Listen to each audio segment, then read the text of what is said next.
Alrighty. Hello, everyone. Welcome to Off the Rails. We got our lovely, lovely guest, Muu.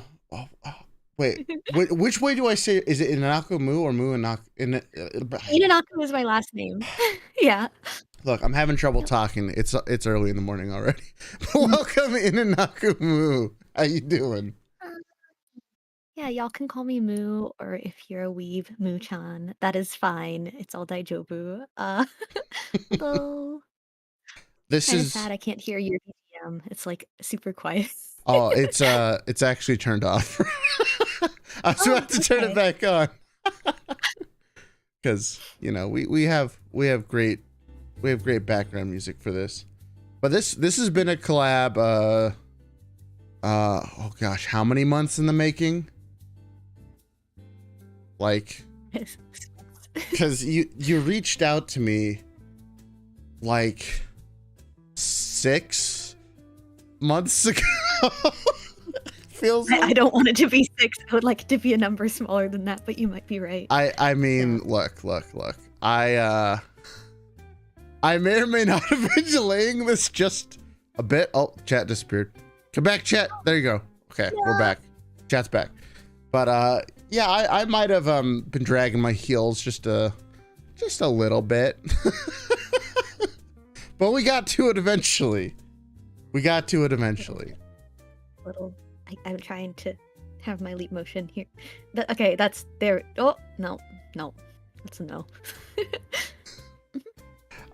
As usual disclaimers for Off the Rails streams, everyone. Also, welcome on NB2% Pie Cookie, Brandon, Shu, Starbeam, ZYC, Villager, Shiro, Twins, Crimson, everybody. I won't be as talkative with chat, but feel free to ask questions and things like that while we're going along. There's a lot of good stuff that's going to be going over today. Like a lot. There will be a question and answer section, but we're going to be talking about merch because Muu here runs a merch empire. I mean, I feel like it's safe to call it that. You quite literally run Kawa's merch, as in addition to everything you've done with Glass Brigade. And Muu-pyre. Your Muu-pyre. What's I hate this. Okay. It's all good. But you're also the only guest who's ever prepared a slideshow for being a guest, so that was new to me. But you know what? No, if I didn't have a slideshow, it would be nothing but tangents the entire time. It would be pretty bad. I mean,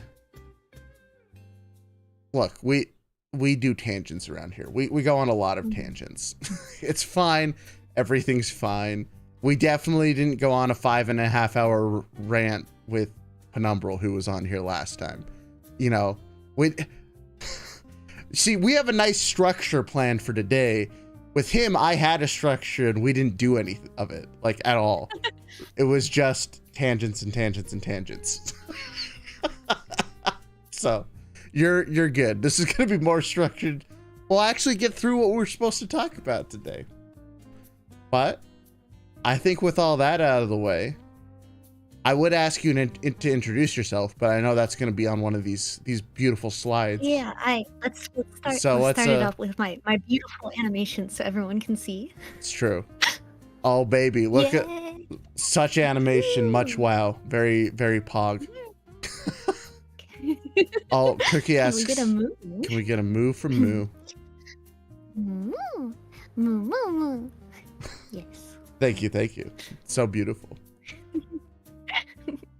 I see that. But now we have to ask a very important question. What is a moo? Yeah. So this is some art from my friend just gracing our my best friend drew that.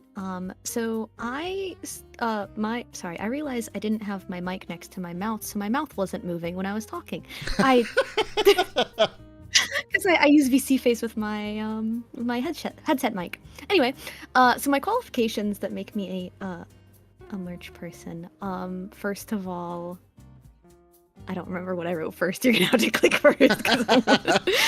So I've been doing Artist Alley since I was 13.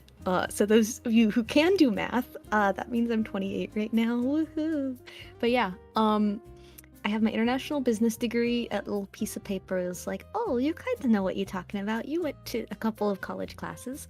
I studied abroad in both Tokyo, Japan, and for a special program that went to Slovenia and Austria, where I went to go behind the scenes and interview at various corporations that work with America directly. And so it gave me like a more like global mindset for how businesses, work outside of the US and with the US. My Japanese is rusty, but I have my N3, so that's nice. And then, so I made Kawa's merch system. So I think this is important to, like, I'm doing something different from what's standard, but I'm using what I learned from Artist Alley and adapted it to what VTubers needed most. Yeah. Yeah. I mean, that alone is pretty impressive that you've basically hand created the merch system. Wait 1 second, people. Don't tell me we're scarling if we're not dropping frames, people. I don't need you to on troll. My screen, it did connect for like a second and came back. So hopefully we are daijoubu. Yeah, hopefully we're daijoubu. It seems to really enjoy dropping frames for like 1 second at the beginning of stream, and then we're fine for the rest of stream. So, okay, I think we've stabilized. Don't know why it does that, but you know what? It's OBS. It's fine. But the N3 certification, that's a language proficiency test, right? So so I studied Japanese for about 7 years. And N1 is like, hey, you are fluent and can read a newspaper. And an N5 is like, you took a college course. So the N3 is like middle of the road, like you can be conversational, but you like it's not a fluency, right? I actually at one point in my life was looking to become like a professional translator, so that's the only reason why I know what the N number standardization is. But yeah, so these are all Muu's wonderful qualifications, so she does actually know what she's talking about, unlike me most of the time. So here's some good examples, and I'll let you explain from here. So the reason why I start with this slide is that, so I was already doing Artist Alley. I had commissioned artwork of my VTuber. I was selling it. I was marketing myself to weebs at conventions, right? And these people would pick up my business card. They'd be interested in my stream, and they'd also buy merch because I positioned myself as the only female cowgirl TCG VTuber, right? That specifically played trading card games. And woohoo, like that made me unique, and I was able to use that as a basis for my marketing. So Kawa's CEO, before Kawa existed, came by, took up my business card, and was like, huh, that's pretty cool, we need someone like that. And I got the job. So I now do that for Kawa's VTubers, but also we decided to offer those capabilities to VTubers outside of our agency as well. And fun fact, those longtime viewers here on the channel will know that we actually discovered Muu and her TCG stuff on stream like 9 months ago, because we were looking through Etsy and we found your store because of your TCG card sleeves.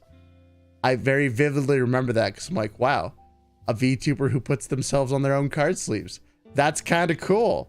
That's pretty sweet.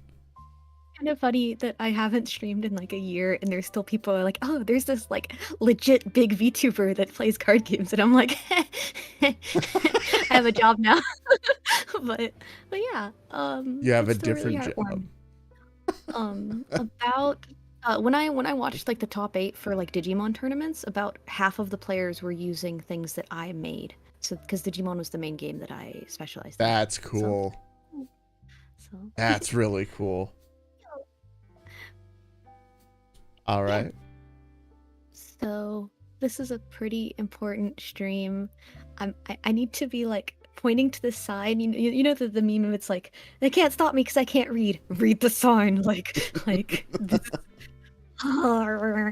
But I'm not a lawyer. I'm not an accountant. I know enough Texas laws that I make do, but that's because I researched, I talked to people, right? We have an account. But if you take this and it's not correct for your state or country, yeah, please don't do research. Thank you. Yeah, when you're dealing with money, guys, it is so incredibly important that you actually do your own research, because there is not a one size fits all for like any of this. If like I live in a different state than Moo does, my laws are different. If you live in a different country, they're going to be very different, and like you cannot afford to mess around with just doing things without doing your research, because it will come back to bite you. Like, it'll come back to bite you. No one likes the IRS, but having the IRS be mad at you is an experience. Yeah. And actually Vilder in chat brings up a good point. So they live in Germany, which German laws, you can't even like do artist alley tables if you don't have a registered business, apparently. So like, oh, you can't in Texas either. You can't? You need to be paying sales tax in order to have an artist alley booth. I know where I live, you can just do it. I mean, yeah, where I live, like if you walk into San Japan, they won't even let you pick up a table unless you show them certification of your business existing and you paying sales tax. So, That's probably smart on their end. I don't even know what you're talking about, but it's interesting. We're talking about the legality of selling merch and doing merch related things. Like, just do your research. It's very, very important, coming from a cat who has been burned by the IRS more than once. And I don't even do a lot of merch sales, but the IRS is something you don't want to mess with. That's a pretty good segue into this next portion. That's also being said that we are doing this commercially for people that they want to make money VTubing. They're doing this seriously. So some of my advice might feel very harsh to people that are doing it for fun, and I want to make sure that y'all know it's still valid to do things for fun. I don't want to say that it's not. Like, I don't know how to phrase that. Yeah, basically, this is the same disclaimer that I give to everyone who wants to do content creation as a career. The advice given today is with the intent of people doing this to make this part of their company, to actually make money. This is not just a fan project. This is kind of a top-down view of the process if you wanted to seriously try and make this a viable business. If you're just doing this for fun, I don't think a whole lot of this is going to apply to you today. Yeah, it might feel a little bit harsh, and I want to make sure that doesn't that's it's okay. We love being harsh around here. I tell people all the time harsh things. It's fine. It's fine. But yeah, just keep that in mind when we're going through the rest of the day. There will be a question and answer section at the end, so we'll be answering some questions as we're going along, as they relate to whatever we're currently talking about.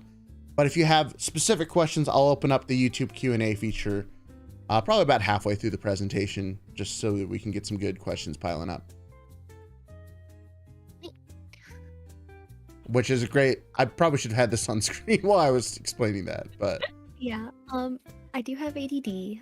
It does make business a little bit tougher especially with taxes and things like that. But it also means that this PowerPoint, it might actually kind of bounce all over the place.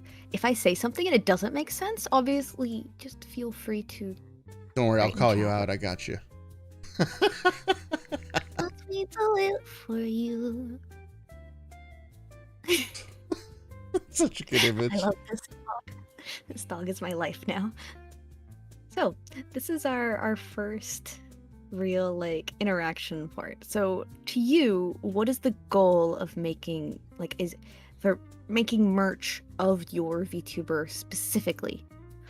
Many VTubers that I talked to, when I was like, yeah, we're greenlighting you, we're gonna do this, they replied back like, this is a goal of my career to release merch. I don't care if I make money, I just want to release merch.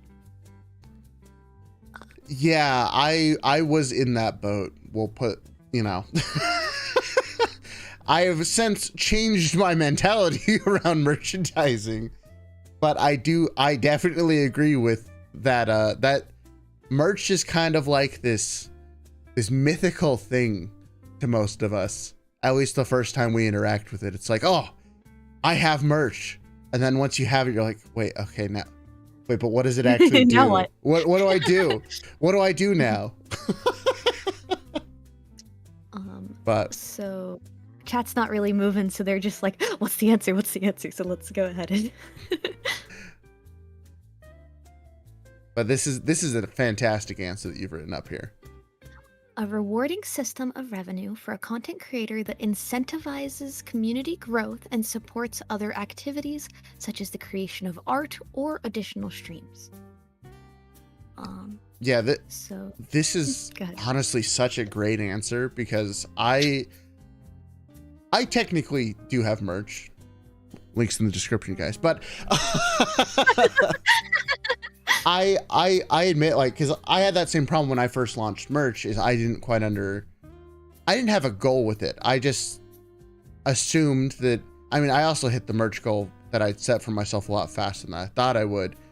But I didn't really have a plan for it. It's like, okay, well, I released merch because I feel like I should release merch, instead of like having this thought process for, oh no, this needs to be something that rewards people who actually buy it, but also lets me use that money to do new projects for stream, for content creation. I just didn't have that mindset in mind. So when I originally did my merch stuff, I would redo it much differently the second go around, keeping a lot of things in mind, like just some of the ways that we would design things. And this is no shade to anyone I worked with in the first place. I just didn't know what I wanted. And this is a great way of kind of letting merch be seen as this vehicle that lets you get to a new endpoint. It can be what lets you achieve that sort of new goal. So the next slide is about like official merch and agencies. So when I order Hololive merch, there's this extra incentive of like, it will go up in price, right? If I, like, it's kind of ridiculous that a $40 plushie is selling for 200 plus profit. But yeah, there's definitely a secondary market when it comes to merch. That's for sure. But I think if you click the next bubble, I think I point out it doesn't actually help the streamer. It increases in value, so it helps the viewer, but it doesn't give more money to the streamer. So it's like this weird, like, being in a collectible market is good because it could incentivize more purchases. But anyway, stonks, yes. I should have put the stonks meme here. Bakumitai, thank you so much for becoming a member. But this is more specifically towards like merch drops or things that aren't going to be around forever. There are plenty of people who also have forever merch that this doesn't really apply to, but this is just kind of an interesting side effect of having merch in general. Is, you know, if you're actually relatively popular, even popular enough, you know, there's a weird secondary market that also makes people want your stuff more, which is just kind of, I mean, that's kind of cool. Yeah. So the next slide is about apparel, which is, again, sometimes they're limited edition in that they're hard to resell because of sizes. So that's also like weird. But there's also the walking billboard effect here. So you go to a convention, you see someone with a cool t-shirt, they start talking about their favorite anime, their favorite streamer. They get people into the rabbit hole because they're wearing apparel. That can be a force of nature for your branding if you're able to release a really good t-shirt. And it's good to respect apparel because it has much higher costs. It has if someone doesn't like the design, they will not buy it. The art is so important. And people will tear apart your quality if they don't like the quality of what they received. So it's one of the most difficult things to make in general, apparel. But for larger brands, it's really, really important goal. And one thing I think is important with apparel, which is something I didn't think, again, there's a lot of mistakes that I personally made when I was thinking about my own merch, but like the making things that people will actually want to wear, like you mentioned, the art quality of the shirt and just the quality of, you know, whatever it happens to be in general is so important. But like, I did not give this enough respect for being as important as it is. Which again, I would redo on the second go around, because if you can get someone to even wear your shirt just casually, it's kind of, that value can't be understated. Like, even if they're just kind of walking around the store, grocery shopping, that's still like dozens of people who might see it, and eventually someone's going to ask about it, right? Yep. Like, it's such a powerful branding move. Oh gosh, Zatham, welcome on in. Have fun. Have fun catching up. It's gonna be VTuber capitalism. No. Yep, VTuber capitalism. Let's go. Surprised there hasn't been like a corporate overlord VTuber debut yet. The CEO of VTubing. The CEO of VTubing. That'd be a good idea for someone. So, disclaimer, this is going to be a ton of text. I kind of released all this text so people could go back and pause it or read it if they wanted more information. But the main definition I'd like to point out is IP is intellectual property, refers to your original character, ideas, and content. Like, I can't use Mickey Mouse without Disney's permission, right? You can't make merch of Moo without my permission. So when you work with a merch person, you're giving them permission to use your IP, and if someone makes a bootleg, they're doing it without permission. But laws are different across multiple countries, so it's weird. Merchandising, production, producing, all those sort of words are specifically for making physical or digital goods. But there's a supply chain involved with the getting merch to the doorstep of people buying physical goods, that can make it so much more daunting. And also, if you live in different countries, you may have to pay taxes on digital goods too. It's like, oh, very fun to research. Yeah. Yeah. If you have a business degree, especially in marketing, you really focus on advertising, because you can't just make a good product. You have to position it in a way that your audience learns about it and grows upon it, and it's rewarding for them. Like, there's a lot of different things that go into it that vary so much based on the market that you're targeting. So like, if someone who usually sells like toothpaste tries to make a VTuber merch, they don't know what a VTuber is, you know it's going to fail, right? Like, it's totally different, but they might be the best toothpaste seller in the world, right? Like, so, but yeah. Yeah, so VOD watchers, I know you're out there. You're probably going to be paused at this screen for a while reading all this. There's a lot of technical information. But a lot of this is really important to know. Yeah, especially if you're starting from zero and you're like, what is merch, right? Like, so, where are my toothpaste VTubers at? I think I've actually seen a toothpaste VTuber. I don't know if this is like just a collective shared dream I had with someone, but I'm pretty sure I've seen someone that's a VTuber who's a bottle of toothpaste. Naughty boob. People are crazy. So yeah, so we're bringing people up to speed. We'll go to the next slide. We're gonna look at what Niji Sanji does. Oh, just kind of put this into perspective.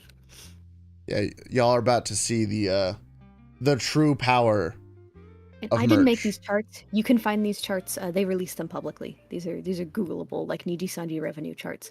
So, you can see that there's red and orange portions, and you may not be able to read the text here quite so well, but the red portion says live streaming, and the orange portion says commerce. That means merch. That means merch. So if we go to the next slide, you can see what they describe as merch. So live streaming compared to merch, compared to live events, which didn't happen, doesn't in those period of times didn't happen for NA, so that's why they're not on the chart. Actually, I want to go back to that previous slide real quick. Yep. So they'd have no live, and then they have the promotion and tie-up ads in green. Guys, look at the percentage there. they're out of all their sales or revenue, 144 million yen, 929 million was merch. This is EN only. That's 2/3 of everything. That's how insane merch can be. And this is revenue, right? This is profits. Well, Yeah. this may not be profit. It depends on their definition. I haven't read the whole chart, but like significant amount of money is being made through merch and not through like super chats, which a lot of people I don't think get. Yep. Even though they have some of the most super chatted people on all of YouTube, like merch is ridiculous. Mhm. Yep. Just and so as I note, like promotion and tie-up ads work pretty differently. So this is, again, I work at a VTuber agency. So generally, if let's say a brand like Jollibee was like, hey, Ollie, do you want to be on our cups for our kids' meals? Right? And they work through Cover and they try to get that set up. They would be paying Cover a fee to use Ollie's art and likeness, but they may not be giving 1 cent per sale to Hololive, right? right. They generally don't have a revenue sharing. They have a fee that they have to pay for the likeness, and so that's why they have that IP going forward and back. The money's coming or going, depending on if a cover is paying someone else to advertise their talents, or a business is paying Cover to use their talents as advertising. This is also just a great thing to look at for the VOD gang of like, this is how Niji-sanji functions in one image distilled. There are like 30 slides that they released, and some of them are EN specific, some of them are Niji-sanji as a whole, so I definitely recommend more reading, but that's the limit to, this is the merch relevant ones that I really wanted to go over. Agencies are kept afloat by merchandising. It is the revenue that provides for everything else. I think this is really important to consider, but they generally do not reveal how much money the talents are directly getting from that merch. So for the people in chat that want to join an agency, you'll probably only learn that number after you've signed an NDA, and you'll never be able to reveal it. Yeah. I've heard whispers. I do not have a source. I don't have any secret information, but I've definitely heard that it could be as little as like 5% of a sale for merch going directly to the liver. Which is honestly kind of put in perspective by just how much money the company makes through merch. Mm-hmm. Like, my bet is that they would probably... I have no basis for this as well, but that has always been my sneaking suspicion, is that it's a low percentage goes to the streamer, whereas like the rest of the stuff that is actually stream related, like super chats and donos like that, go to the streamer themselves mostly. Yeah. I've heard that Hollow, like I think it was an ID talent that said that they get 50% of super chats, but ID may be different from Ian and JP. We can't really know. Yeah, we won't speculate too much on this because we just don't know, but it would be unsurprising to both of us if they got a very low percentage for merch sales. That's just kind of the more you know for joining an agency. Yep. But yeah, it keeps the agency afloat. It keeps everyone hired. It keeps all the managers paid. It's really important for an agency to be able to capitalize on merch.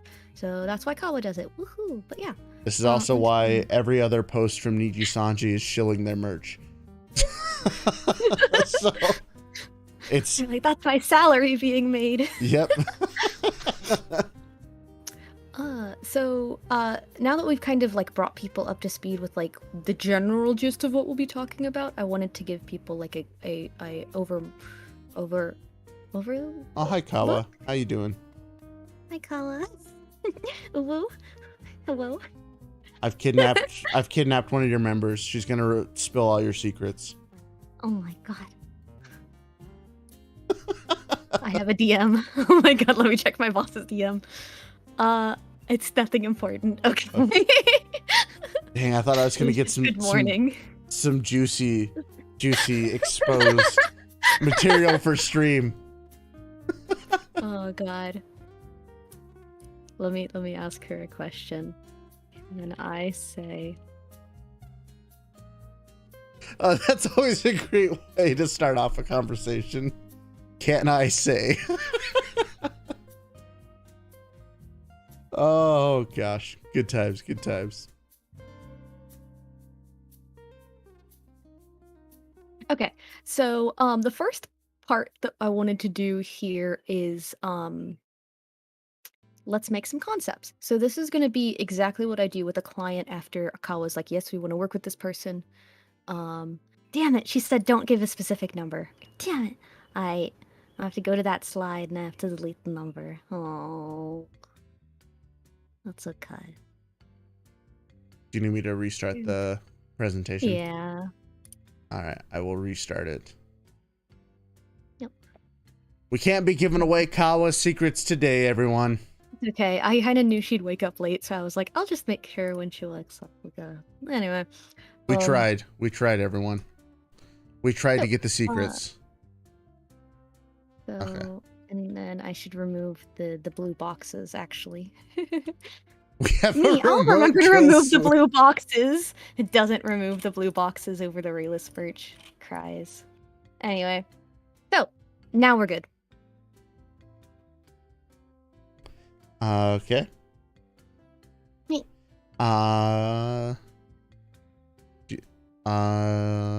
Oops. So, if we're good, then if the PowerPoint has been closed and reopened, we should be good. Yeah, I'll just do it one more time just to be safe.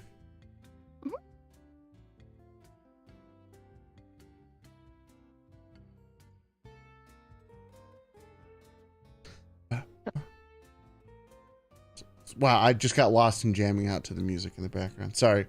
Also, hello, Sodi. How you doing? Okay. It should be updated if you've made the updates. Hey. Yep. Okay. So these are the things I say to most people that I'm going to make merch with is, the customer is varied in its spending habits. If you can poll your audience, it is amazing to get that direct data from them. So I usually say they should do that. Then I say, excuse me. Oh, are you back on the previous slide? No, go forward. Just, yeah. there you go. Getting to know your target audience is essential for merchandising. Weebs love collecting. Some merch is universally loved, like acrylic keychains, regardless of your content. Is your viewership international? We have to prioritize items that may be cheaper to ship because... That's actually the mistake I made. I vastly underestimated my international audience, which, by the way, is the majority of my audience. I have, like, my biggest single country viewership is the United States, but that's 35%, which means that 65% of y'all are not here. So that's a mistake I made. 50% is the excuse me. I hiccup when I'm nervous. I'm sorry. But it's so cute. for Kawa's talent legitimately 50% live within the US for their audience. And so 50% aren't. And that can hurt sales a lot because a $10 keychain with $15 shipping is yikes. Also probably why Niji Sanji specializes in a lot of digital goods, because those don't have a shipping cost. Mm-hmm. Yep. Okay, and then FOMO is your most powerful weapon. I actually forget what FOMO stands for. Fear of missing out. Oh, thank you. Yeah. So, I want to do a poll. Can you write the poll for me, Raelz? Let's do a poll. You heard her, chat. It's time for poll, but we can only do 4 of these options. I googled it and it said YouTube has 5 options for polls. Nope, there are only 4.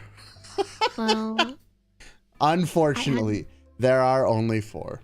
Mm, I think we'll combine stickers and keychains. Okay. So we'll do stickers / keychains, apparel, posters, and good old Dakimakuras. Yep. All And by right. dakis, I mean like anything that's explicitly like waifu or husbando bait, because it's very, very essential to a lot of weebs. Yeah. So we will let that run for a little bit. I'm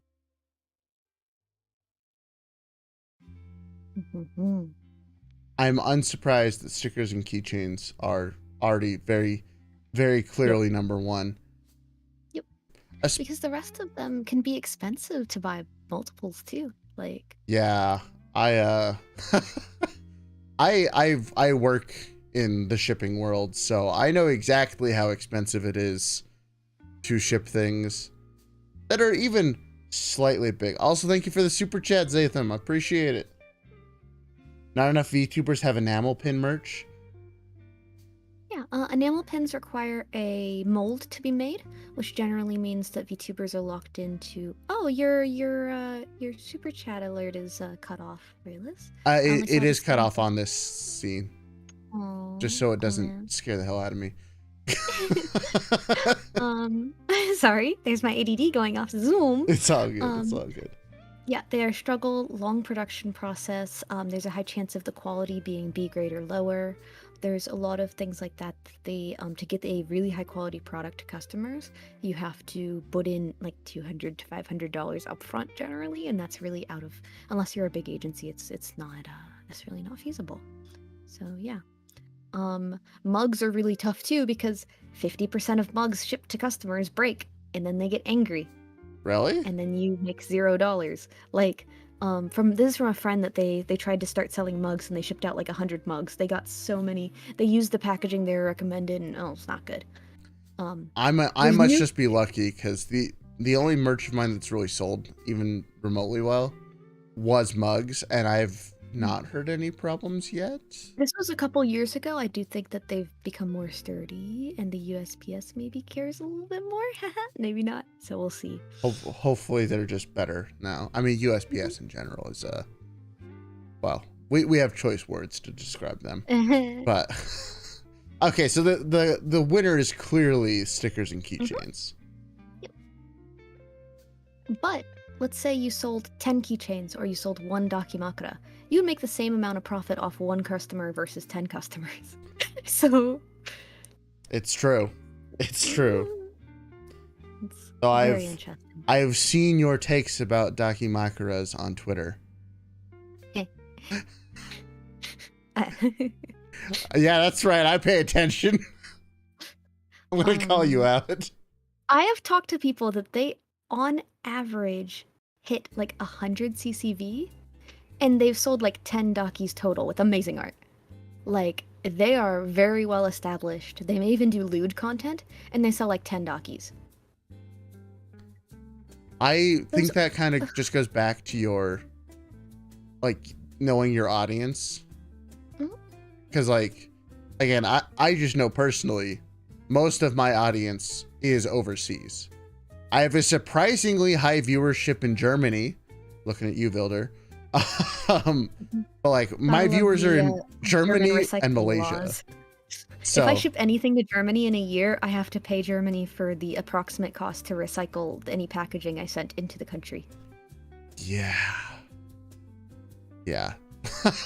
But like knowing where your audience is and what they can, because like something I think is also important to like think about is there's often people who do want to like support you and things like that, but sometimes it's really just not tenable. Like even if you have a really dedicated audience, buying a Dakimakura and then getting it to wherever they need to be, those are two very different things. I would say most VTuber fans are like, yeah, I'd love to see the art of you on a Dakimakura, but then it's like 1% of that are like, I would spend $60 to $120 to buy art of you on a Dakimakura, right?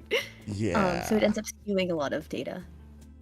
Because that's the other thing is people will never say no to wanting to see something. It's a very different question to get them to buy something. Very, very different. Since I'm in a position where I'm giving advice to VTubers, especially ones that, like, even if they're established, they're still starting out, I try to tell them, please don't do a docu. It can be really risky. You can spend like $500 on the art and make $0. It's really scary. So, yeah. I just think that's good advice in general. That they're not the first thing you should make. I feel like most people would also not feel comfortable having a physical Dakimakura. Yeah. Yep. But yeah. This goes for any merch that's like inherently very lewd. It's that if they don't live alone or with friends, if they live with their parents, they can't buy it, right? Like, really depends on your audience. Yeah. Okay. So, we're going to look at some ideas for Raelz lore. Yeah! Oh, baby. Oh, thank you so much for the super chat, Zatham. My friend made a good point on Dakis. An anime character is not likely to get canceled and will last a long time. VTubers could be really big, but for some reason quit or get canceled soon. I mean, that's actually not a terrible take right there. But also just, I feel like there's a level of difference between getting a very popular anime character Daki versus getting a VTuber Daki. It's like, it's already, you know, I'm going to call people out here. It's already kind of weird to a lot of people to have a Dakimakura in the first place. But then like a VTuber Dakimakura is like a step down from anime. Like, no, I'm just saying what the masses feel. I'm sorry I have to call you out, but like, it's just the public perception of it, right? Like, if something is weird to some people, and then you go an even more specific level, it is a little bit more weird to them. Personally, I don't care. You do you. It's great. It's wonderful. I'm literally getting attacked by this cat right now. Look, I just think of things in terms of, I like to think I'm a realist when it comes to looking at things like this. But again, it's just knowing your audience. Because like, if you have your audience that really cares about you, you don't really care. You're not trying to get, you know, the normies of the world, right? Like that's not your audience anyways. That's not who you're trying to get. You're not trying to get people who think you're weird. You're trying to get the people who think you're awesome, right? Like that's the whole point of knowing your audience from a merch perspective. And I think as a joke, you could joke about having a Raelz Dakimakura, but I would never suggest it. No. Unless it is just covered in cats, right? Like it's just it's completely a joke and not sexual at all. It's like a Yeah, that's not happening. Right? It doesn't work, right? I'm sorry to shatter everyone's hopes and dreams, but there will never ever be a Raelz Dakimakura. Now Raelice, that's a different question. That's she's the sellout. You know, that's fine, but Raelz, nah. So I did a brand analysis on what I felt was most important for what I just made some wild assumptions. I meant assumptions, guesstimations. I think I said I think my brain wanted guesstimations. Wait, someone's judging me on my stream. Wait, what is this? I didn't consent to being judged or being analyzed. No, I'm just kidding. Go ahead. Sorry. So I put it down to the fluffiness. We want a merch that will reflect your fluffiness because people are like, I want to pet the cat, right? We want to have something that pulls people back into your lore cat origins, into using your book as a way to aesthetically show what your stream is about and how cool that is. We want to take to mind that there's a very low activation rate. So activation rate is a term in the industry for what percentage of people that know about you and are subscribed to you are actually spenders. And it doesn't matter what percentage it is, because everyone's going to have like under 1%. Like there's like this very, very, very low percent for every single person. But if that activation rate is higher, then that means you have people that are regularly donating $20 or regularly buying all of your merch, right?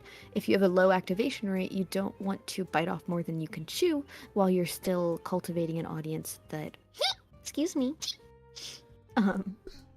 or paying customers in a way, right? And so that's why cheaper items under $20 would pretty much be the goal.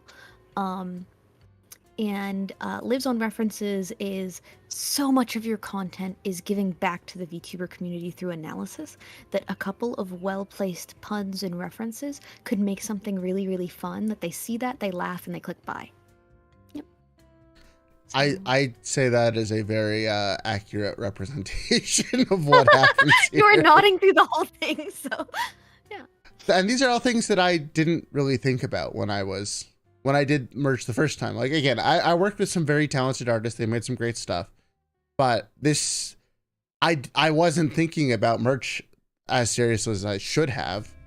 And yes, I know everyone always brings up the Raelz plushie. I know it's what you guys want. Trust me, I know. Also, hi, Sunflower. But, like, that if I was to redo things, there would definitely be a lot more focus on everything you just mentioned, especially like the books. I want books. I love books. I love notebooks. I love all books. I want books. So these next 3 slides, Raelz has not seen. Actually, 4 slides. Okay. So this is the next couple slides I have not seen, guys. So we're gonna experience this together.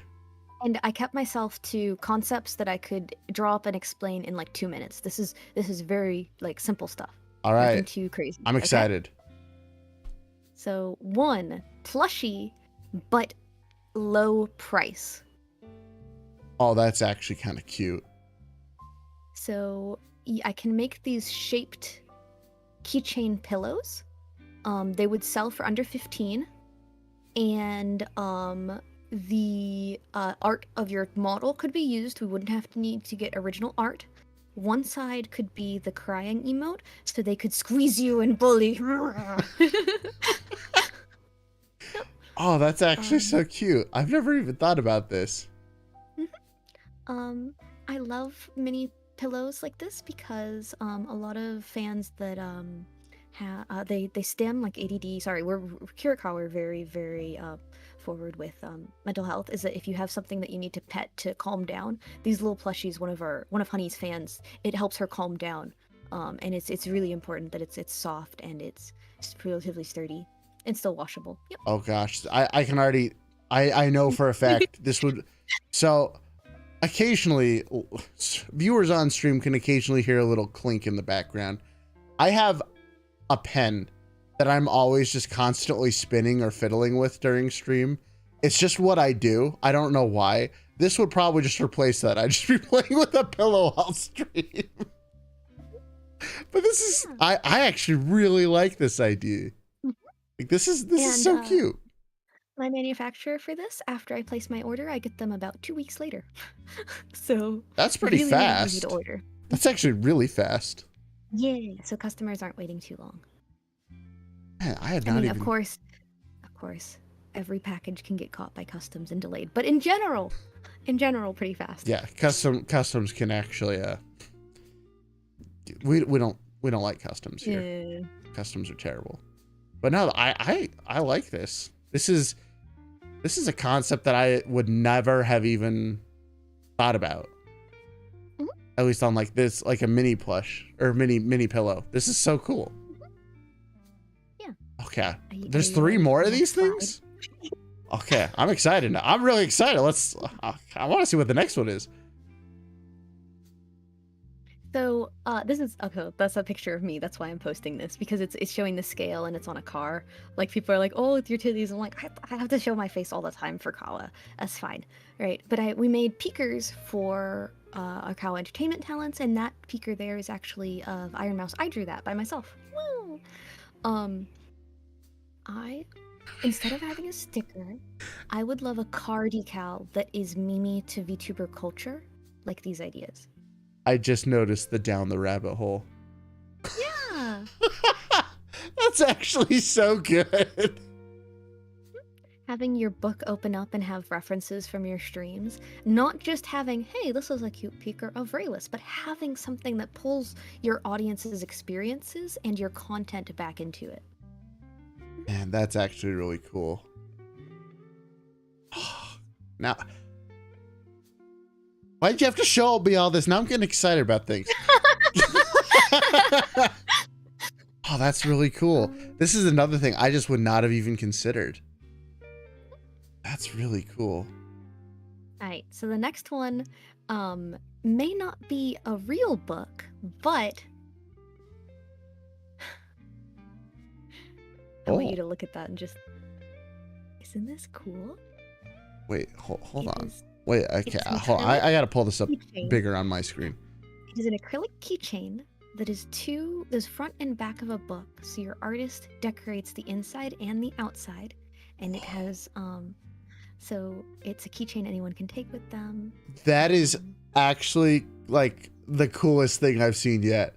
That is so cool. It's just a mini little book. Oh my god, that's so cool. But they're pretty expensive, and they could take 2 to 3 months to get. Oh yeah, I could tell from even just a glance that this would be very expensive.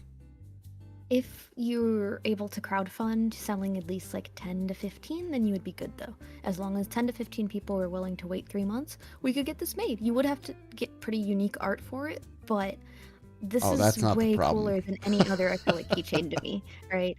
I think it would be so freaking cool. I really wanted to do something like this with Merryweather's lore part, but just with the timeline we had for that drop. I did Merryweather's merch. Yeah. But I would have loved to revisit this concept. That is so cool. That, oh gosh, I'm getting excited about things I don't have. They're so cool. Like, that's so cool. Oh, hey, Monty. Another member of Kawa. Monty. It's always Monty bullying time. Okay. And so I had a couple more ideas, and I threw these on this morning. So the fourth slide is not as decorated. So I can make buttons that are cat head shapes instead of a normal button. They have ears. So like we did Mary's plush that has the ears, if you wanted to do a slightly more expensive option, I could actually have the 3D face with the ears sticking out of it. Still more reasonable to get made than a full plushie, because if you want to make a full plushie, then sorry, you need like $2,000. But this, way more reasonable. And last, I'd love to do an acrylic standee that really, I love your opening, your loading screen art, using that or something else and having the book open and have that 3D look to it. Osman, thank you for becoming a member. Sorry. Sorry. All these ideas are things I see. This is why I talk to people who know more about things than I do. It's great. Because the standees are the only thing so far on here that I'm like, yeah, I've considered that. But a lot of people, they're like, let me take my VTuber PNG and just print it on a standee with a clear acrylic base. And I'm just like, why would you ever do that? You could get so custom with them and have so much fun. Nick Jelly art in 3D. That would be that. We could probably make that happen.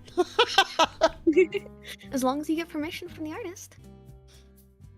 Oh, right. Man, that's so cool. That is the end of my ideas.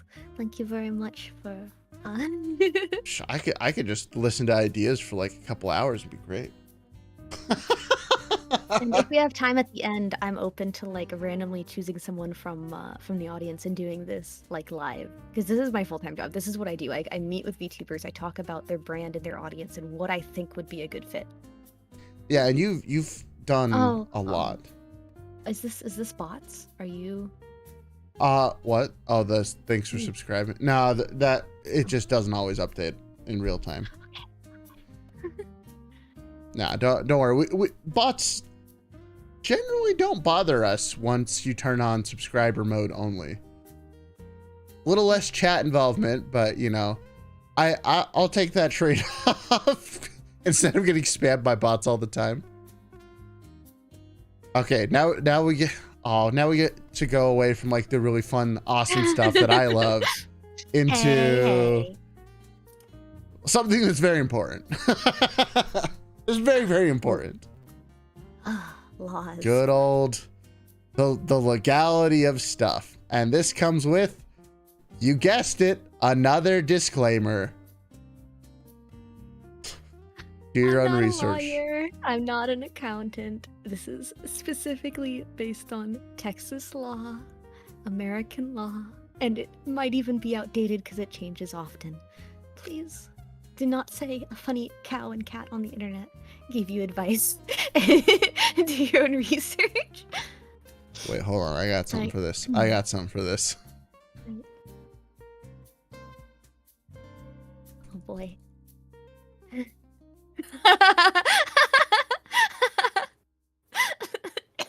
Excuse me. There we go. Water. There we go. We have our disclaimer. It's up there at the top of the screen.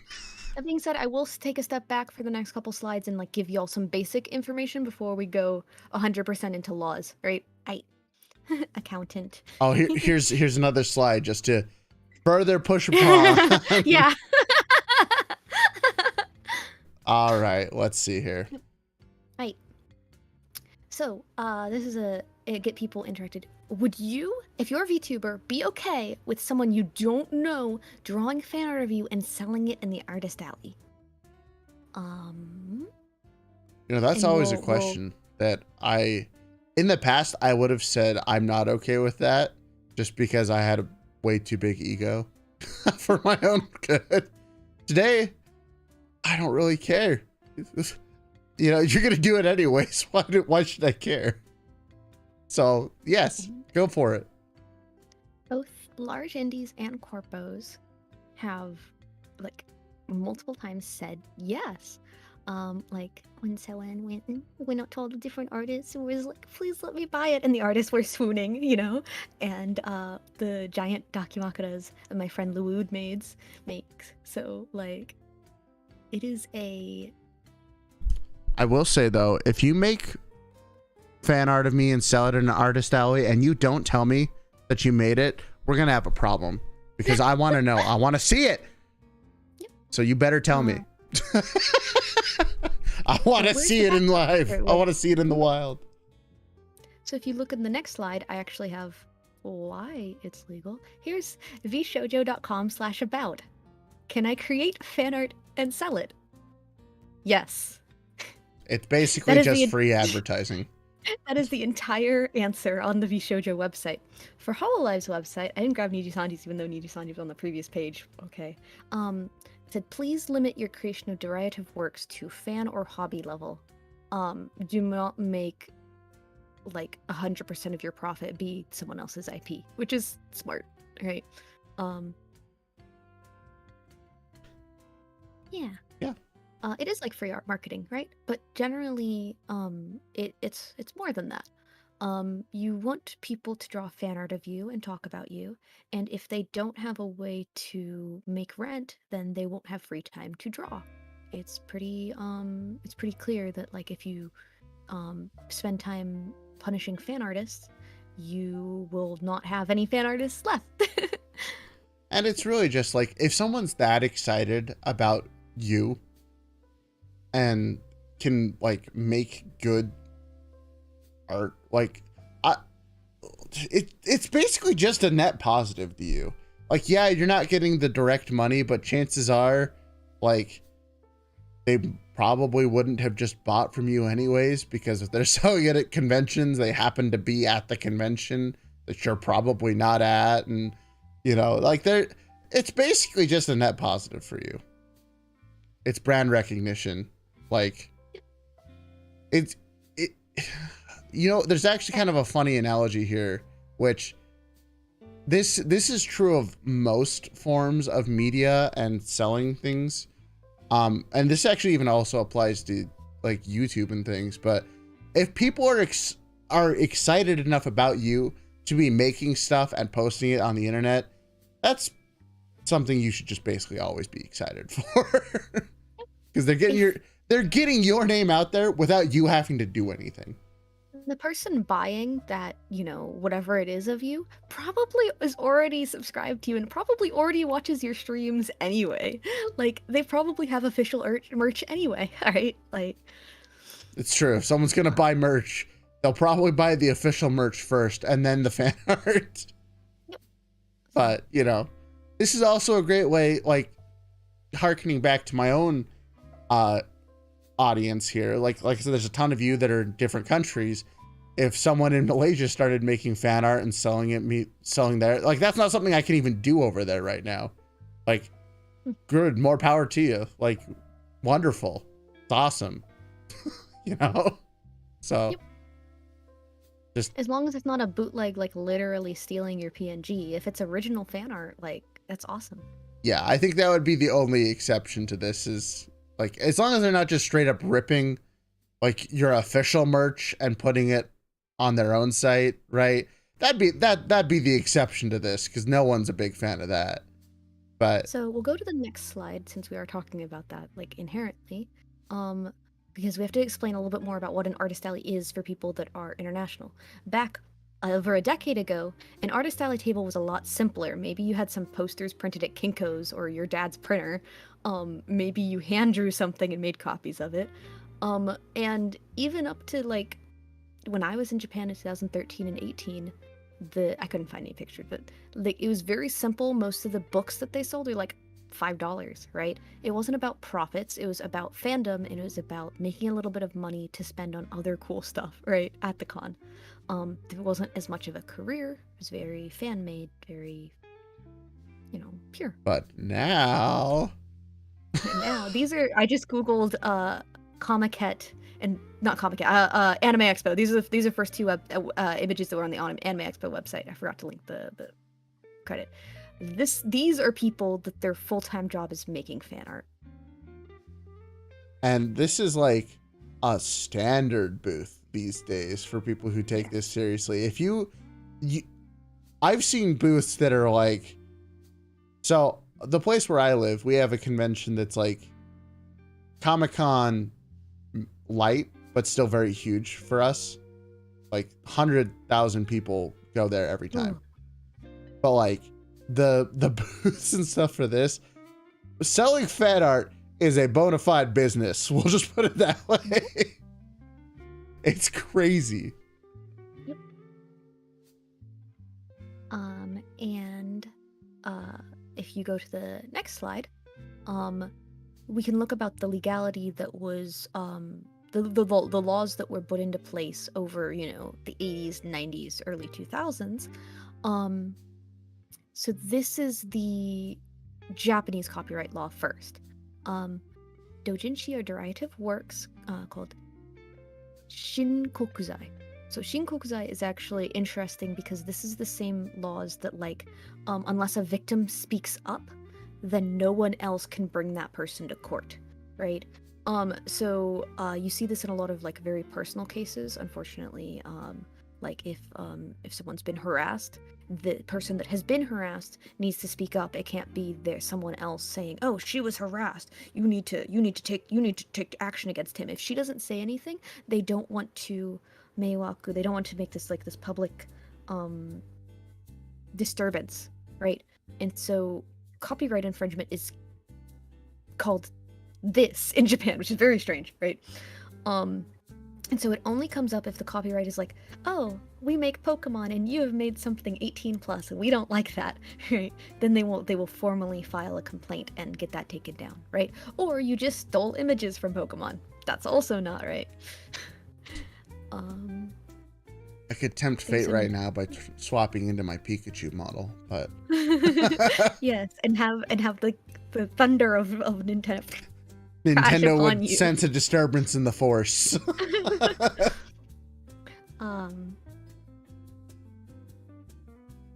But yeah, basically it seems like this boils down to, as long as no one complains, it's okay. But as soon as someone complains, you better stop that crap right now. I also think it's good to point out that this does not cover trademarks or copyright. So trademarked names, if you use the word Pokemon, you will get in trouble. It's the name more than the concept. Yeah. Good to know, good to know. So next slide, I think, goes into that a little bit. Yeah. So,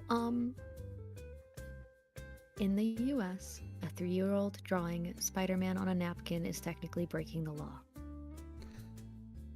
Yeah, that I want that to sink in, everyone, because we're very copyright conscious over here. Technically, it's illegal.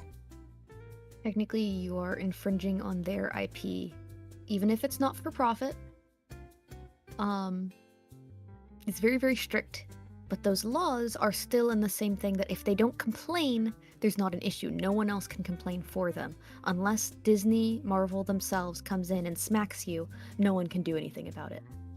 Yeah, it's right? very much a situation of most people recognize that it is a net gain. So they'll only go after people that are like actively damaging the brand, like, you know, we'll throw out some of the more NSFW parodies that, you know, cycle. They'll go for, you know, they'll go for the throw it on those. But in general, as long as you're not doing something that would really harm their brand, it's kind of a we'll let you exist and not talk about it situation. So when this comes to anime companies like Funimation, right? A decade ago, they put out a document that said they will not police artist alleys because they know it's absolutely essential for the growth of fandom and their market as a whole. Except if you use their trademarks, if you use the word Funimation, if you use the word Naruto, I think that's Viz, but if you use the word, like any of those anime titles or the names of characters specifically online, they will hunt you down because you can't do that. They have to enforce their trademark. That's actually brings up a very good point, because this is again, hashtag not legal advice, but this is coming from someone who works in a company. They have to fight when it comes to a trademark name, because if they can't in court prove that they've been defending their name, they can lose their trademark. That's why, like, people who fly too close to the sun with some fan projects that, you know, name themselves Pokemon, you know, there's been a couple over the years that get shot down, or, you know, other things like that, where you're using a specific name. That's why the companies come down with like the hand of God to squelch you, is because if they don't, that could cause huge problems for them down the line of them not defending their trademark. So yeah, on the one hand, like that's kind of frustrating. Also, it's like $1,000 to get a trademark. Yeah. So like on the one hand, it's frustrating that they can come down on you, but on the other hand, if they don't, then they lose their trademark. So like, or they can lose their trademark. And so it's not always just that a company is out to get you. It's that legally they have to be out fending for themselves, which is why, like, sometimes just don't fly too close to the sun. Don't try and claim that you're official art. Like, just don't do that. That's also why it's important for VTuber companies. They want people to learn. They want to, like, we want people to know what a Guargura is. We want people to know what an Iron Mouse is. And so that's why they're like, we're okay with this as long as it's not 100% of your business. It's not like, well, I mean, VTuber doesn't care, right? But like, it's because they know it's furthering a gain. But technically, it's, if they decide to say, well, we don't like that, they can, you know, they can stop you legally 100%. Yeah. It's just such a gray territory where if you're in this kind of a business, you do have to be thinking about that. Yeah. So. Yeah. It mostly, it's not a fine. Usually, if you do get in trouble, it's just like, stop doing that. But if you do it again, then we fine you, right? Yeah. It's a Digital Millennium Copyright Act. Is the thing. But yeah, I think we are good to go on. Yeah. Exposure is a scam, but fandom is eternal. Heck.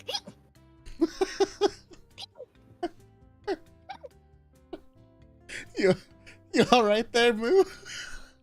On my streams, we have a hiccup counter. In about a year of streaming, I had hiccuped like 500 times, I think, on stream. I have water. Give me a second. That's a lot of hiccups. It's all nerves. It's all good. Don't worry, you're doing great. It's great. Moo squeaky toy.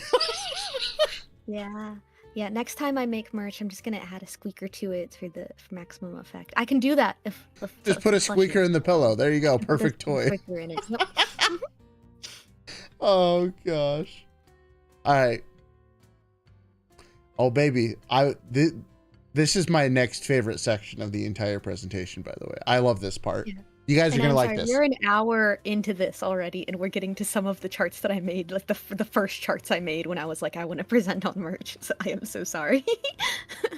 It's all good. It's all good. All right. Cost versus quality versus time. How do the agencies do merch? Yep. So I had another like, but the second part of this is like, wow, a lot of the options genuinely suck. Wow. Yeah. Woo. All right. So, some side notes before we get started. Your VTuber is your brand. You need a contract. If you are talking to any merch producer, you need a contract that clearly outlines how they are going to pay you, when they are going to pay you, how long they can use your IP. If they buy art of you, do you get to own it at the end? It's really, really important. Do not work with anyone who's not going to offer you a contract. This is not legal advice, but I see your face. I definitely didn't do that. Chat, don't rat me out. It has not caused any problems, but if you're working with good people, that's good. But if you're working with bad people, it's really bad, you know? It's always the... Here's the thing, and this is something that I actually should be responsible and probably go talk to him about after the stream. But here's the real thing is just contracts should be useless with the people that you work with because they're good people. But contracts are very important to prevent you from getting screwed over. And that works both ways, by the way. Like, that's not just saying that like they only exist to serve the VTuber or the merchandiser, but there's just far too many cases in like that happen in life where something happens that affects one person and then it negatively affects the other because there's no legally binding contract to do things. Whether that's like, if you don't do this, that means I can pull out all my merch and move it elsewhere. Or if it's like, if I don't provide you merch, or, you know, there's a lot of different scenarios where this can be a thing. But basically, actually, you know, I have a great example of like a contract that I wouldn't have needed to sign, but and people thought I was crazy for doing this. This is also why people think I'm crazy for getting invoices for every single fan or like everything I commission that's being used for commercial purposes. I'm very particular about that. Is you will send me an invoice that'll be a legal paper trail of our terms and conditions. But like, I've been approached by someone who like they wanted to do a content thing with me where it would involve a new channel. Not going to give any specifics, but the first thing I asked was, all right, this is an interesting idea. I'm not doing this unless we sign a contract that binds us to doing this thing in the terms that we described. And they were a little confused by that initially. But like, contracts just it's mostly just to protect yourself and for them to protect them. It puts everything on the table. There's no questions about like what is or isn't supposed to happen. They're just good. They're expensive to do, but they're good. There are some like legally binding but not going through a paid thing. Like you don't need HelloSign or any of those programs for commissions. Sometimes if you have like, these are my terms and here's a signature, sometimes it's enough. It really depends on what state you live in, if it's an international contract and how important the deal is, because hell yeah, if it's with corporations, it should be a formal contract. But I don't want to scare anyone. I just want to make sure that's clear, that when I'm talking about merch providers and telling people that those are options, I want them to know how important it is to have a contract. Yeah. And specifically, I think the best way of viewing this is if it's something that would be a substantial amount of money to you, And that can be different person per person. It could be $100, could be $1,000. Basically, just having the contract lets you fight for what's supposed to be yours if you need to. Obviously, if you're just commissioning some random person on Twitter for a $50 art piece, I don't know if you need to go quite to the insane levels of forming a contract with every single person ever for small amounts of money that you would not be worth your time to try and fight in court. But basically, if it's something that you could see yourself needing to fight for at any point in time, it's probably worth it. And never work with someone who's like, you have 24 hours to sign this. No, we don't rush people on contracts. No. So generally, if someone wants you to sign a contract immediately, there's something hidden. Mm-hmm. So skedaddle skedoodle, your IP is now mine. Like, and don't. I see you specifically talking, Builder, just because I know you're an artist, and we've worked together, to say the least. You don't need to have this is looking at a very long-term lasting relationship. I think contracts, again, aren't as important on the singular use case unless it's a huge project. I would consider the merch drop with Merryweather to be obviously worth it, or especially since you guys have to license IPs. Even to work with me, there would be a contract involved. Every person that we worked with for collaboration merch and all of our talents have a contract. Yes, absolutely. Even if they only sold $100 worth of merch, it doesn't matter. But if you're the one making the merch yourself and it's all yours, I don't think that this is as big of a pain point for you. As long as you get everything that you're allowed to use in writing, it's actually honestly just a good practice to be like, okay, what would a contract even look like? These are the things you should be discussing with your artist when you're looking to commission them in the first place. Is this commercial use? Is this merchandising use? And I actually know that you cover this That's a later slide, a little bit later in a little slide. So I'll stop explaining that point here, but that will be covered in just a little bit. Yeah, so now we can actually go into the cost versus quality versus time. So these are different businesses and how they position themselves in the market for what VTubers want, right? So I guess people want low cost, high quality, quick shipping items, right? Quick production, quick shipping. But actually providing all three things is nearly impossible. A lot of businesses have to compromise and target specifically one section, right? There's also go ahead. Your chart actually illustrates this quite thoroughly, but there's kind of a saying that I've heard a lot of freelance artists and just freelance people in general live by is you can have it fast, cheap, or quality. You get to pick two of those. Yep. The third one is going to be very low of whatever that is. So if you want something fast and quality, it's going to be expensive. If you want something cheap and quick, it's probably not going to be that great. If you want cheap and quality, it's going to take a long time to get to you. So you kind of only get to pick two, but mostly people focus on one. Yes. So luxury goods like Iron Mouse's collab with Be So Lovely, that it's like that jewelry that's custom made. It's not cheap and it's not fast, but damn is it beautiful, right? Like some of the coolest stuff I've ever seen.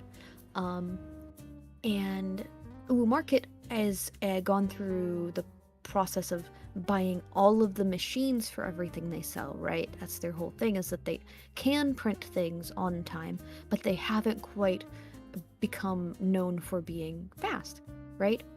Like because of the delays, they're known for having decently high quality, but they're not known for that target market of quality and fast. But they do want to be a luxury good, right? They want to be known as the highest quality, right?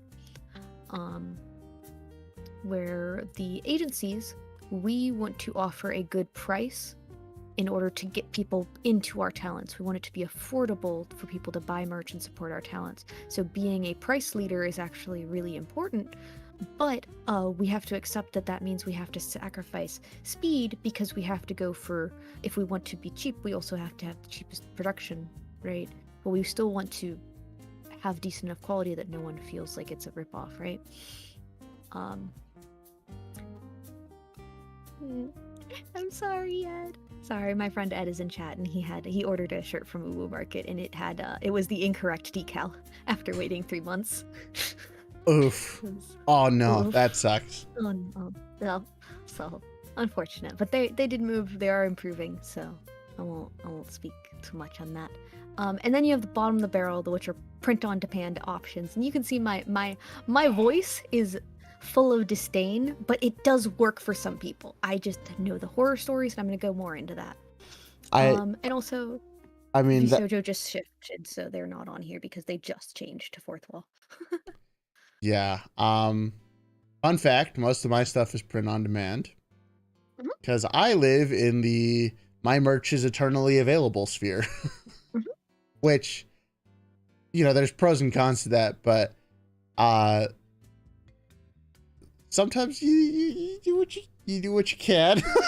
But yeah, but I will say that if I had to redo things, I don't think I would have taken the approach that I've done so far, with good old print on demand being fast and relatively cheap. The funny thing is like even some of the print on demand people are actually not that cheap compared yeah, to and I have a slide about that too. So Yeah. anyway, we will move on. Yes. What y'all want? Y'all want to talk money? Y'all want to be in the nitty gritty? You're like, show me the revenue split. And so this is where we need to go into vocab of gross sales and profits. So once again, the next slide is a lot of text. Yes, and we'll go over this a little bit because I know this is especially apparent on a later slide. Yeah, well, let's move our heads out of the way so VOD Gang can pause and knowing these terms is very important. Your mic went muffled when you said that. Like this is extremely important information if you're ever gonna work with merch people. If you don't know these terms, you're gonna get screwed somehow.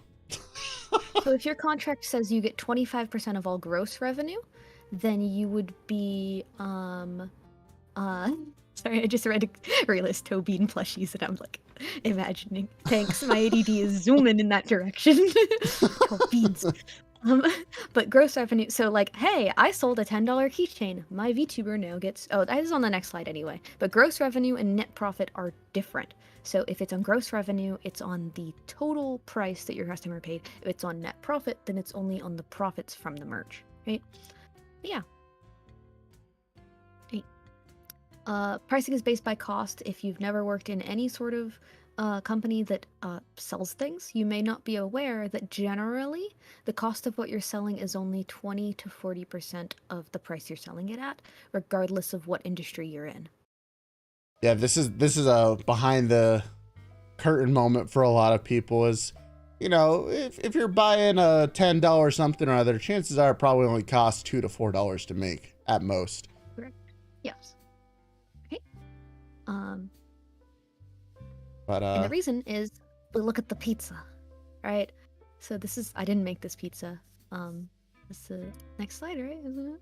No, actually, I have a TLDR. Pricing is based on cost. Yeah. Okay, give me the pizza.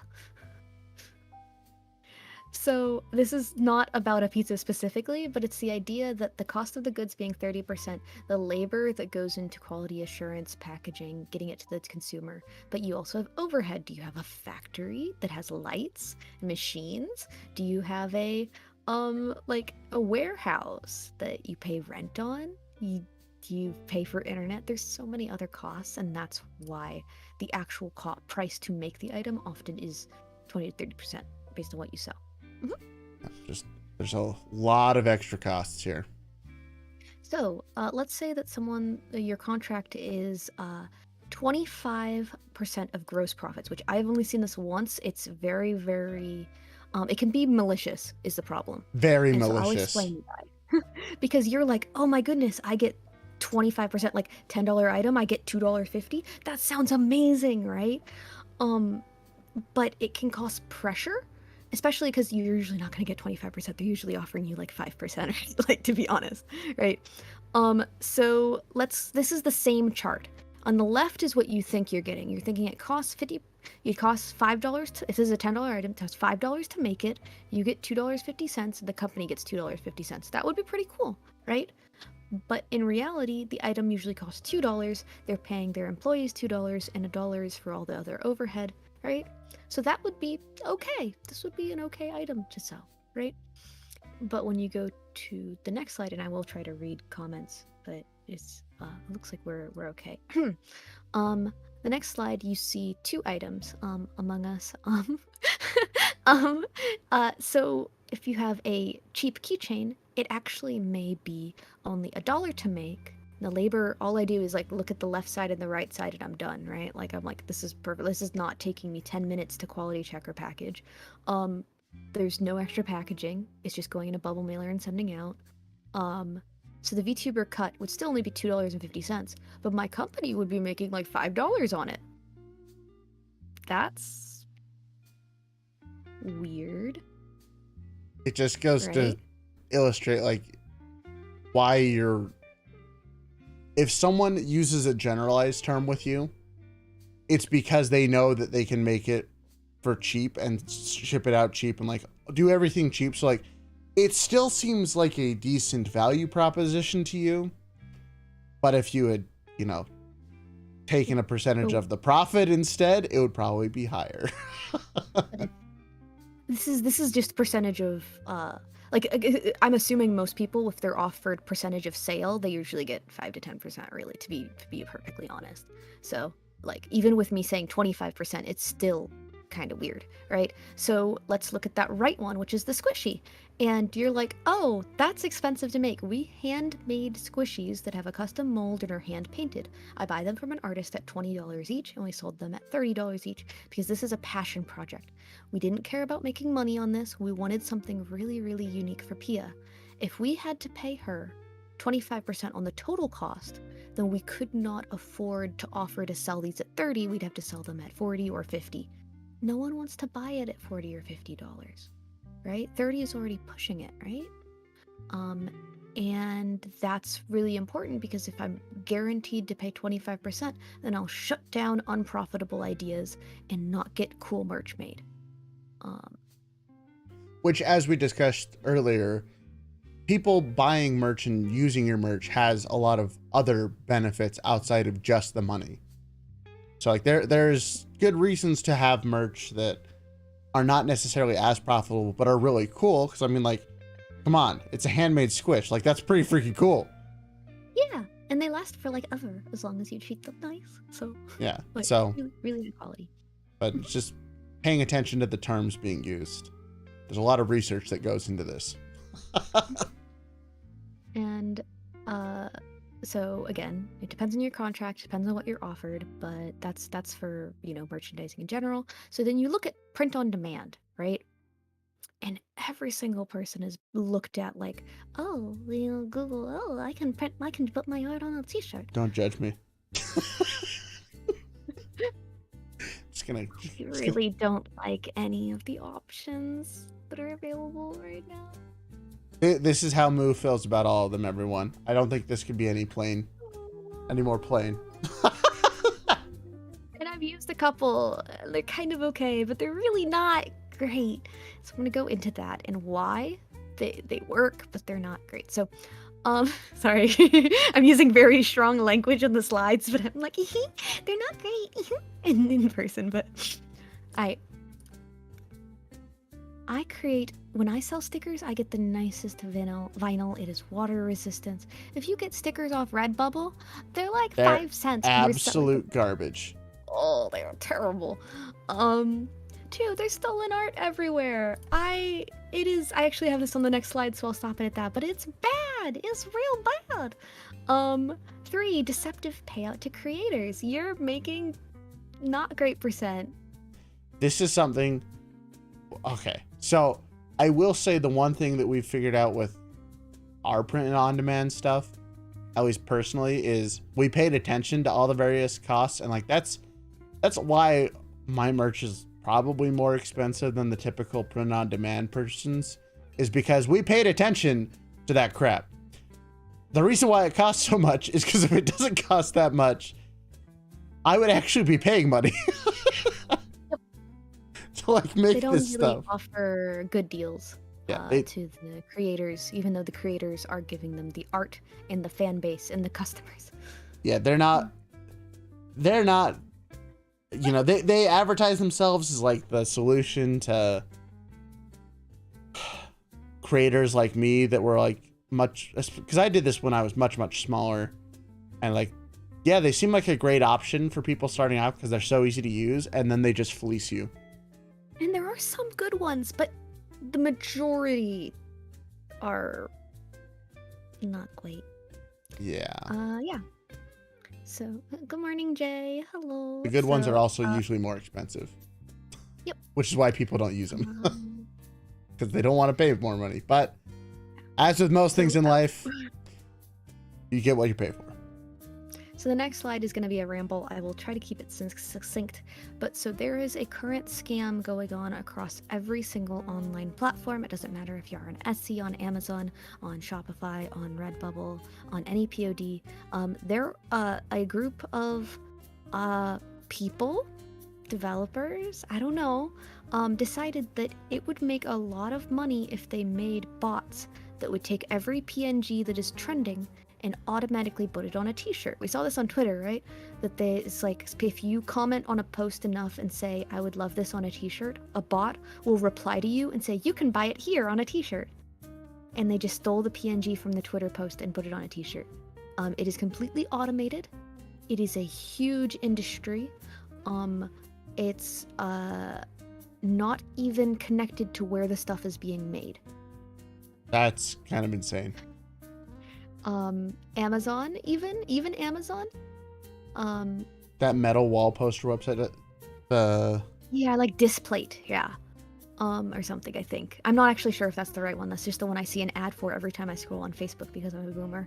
But yeah, they take official art, they take official logos. They don't care if they get struck down for one item. This comes up with like a Hydra's head on a different website on a different domain. They, if you're a small creator and they take your lovingly made little PNG of a character from an obscure anime, you will never be able to take it down because it's just in a system of bot networks. If it sells once, they'll repost it and sell it again. Yeah. And the shirts aren't actually being made by any of these pop-up websites. They're actually using more legitimate programs, like they might actually use Redbubble or Zazzle or something to get this stuff actually made, but they have the storefront on something else that has no customer support. It is this entire huge thing. Watermark your art, people. Watermark your art. It's great. But the issue is sites like Redbubble, when you list your items, it's actually not watermarked. They don't automatically watermark your stuff. So if you make it available for sale, the moment you put your stuff up for sale, the bot will scrape it and re-upload it on their site. It's just sad.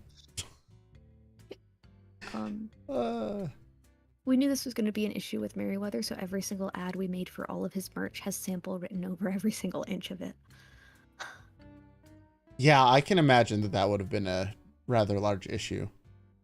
Yep. But for small creators, they don't think about that, and then you may have your model being used in ways that you'll never profit from and confuse your customers. It's just, and could be really shit quality too. So yeah. That's why I would say, even if you do like a print-on-demand site, if they don't care about your copyright and they don't have a good watermarking system, then it could devalue your brand as well. Especially if you have godlike art and it's just yoinked the moment it's uploaded. Yeah. This is something I'm very passionate about, and I'll be coming back to this at the in one of my last slides as well. So yeah.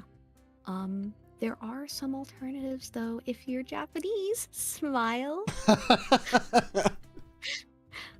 すごい。私もピクスファクトリーが使いたいなって。I want to use Pixel Factory too.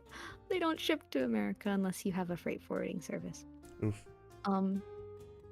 So Pixifactory doesn't give you a lot of profit either. I have the next slide. But they have such a variety. They have cell phone cases, they have acrylic charms, they have all those factories. All you do is upload your art and you can start selling it to your fans. The watermarking seemed pretty good when I was messing with it, but I'm not 100% sure. But yeah, there's still the reasons why I'm mad at the other options like Redbubble is the same thing with Pixifactory, except the quality is actually good, right? You actually are getting what you're paying for, right? So that's why it's okay. But so this phone case, I was like, I would buy a phone case for $20 to $30. It's on sale for like, $30 for, and I'm like, okay. But if I wanted to sell it to someone else, they do not offer a discount for me. If I sell it at 35, I get a portion of the 5. Oof. Right? They still get the full $30. So it's not great, but it is It's at least open to an anyone. option. Well, if you're Japanese. If you're Japanese. Yeah. I would love to see a program like this, for especially for acrylics, but there's reasons why that's not available. And that's also at the end of my slides, so we'll come back to that. So, just if you Google "sell my T-shirt," "sell my art," you see how every single result there is an ad. They're making so much money off small creators and streamers that they have enough money to run a buttload of ads for their service. Yeah. And then here's the next slide is my single favorite one on the entire presentation. Yeah, and none of those options have booby mouse pads.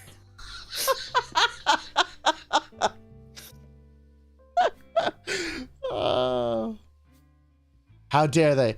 How dare they make you suffer this injustice?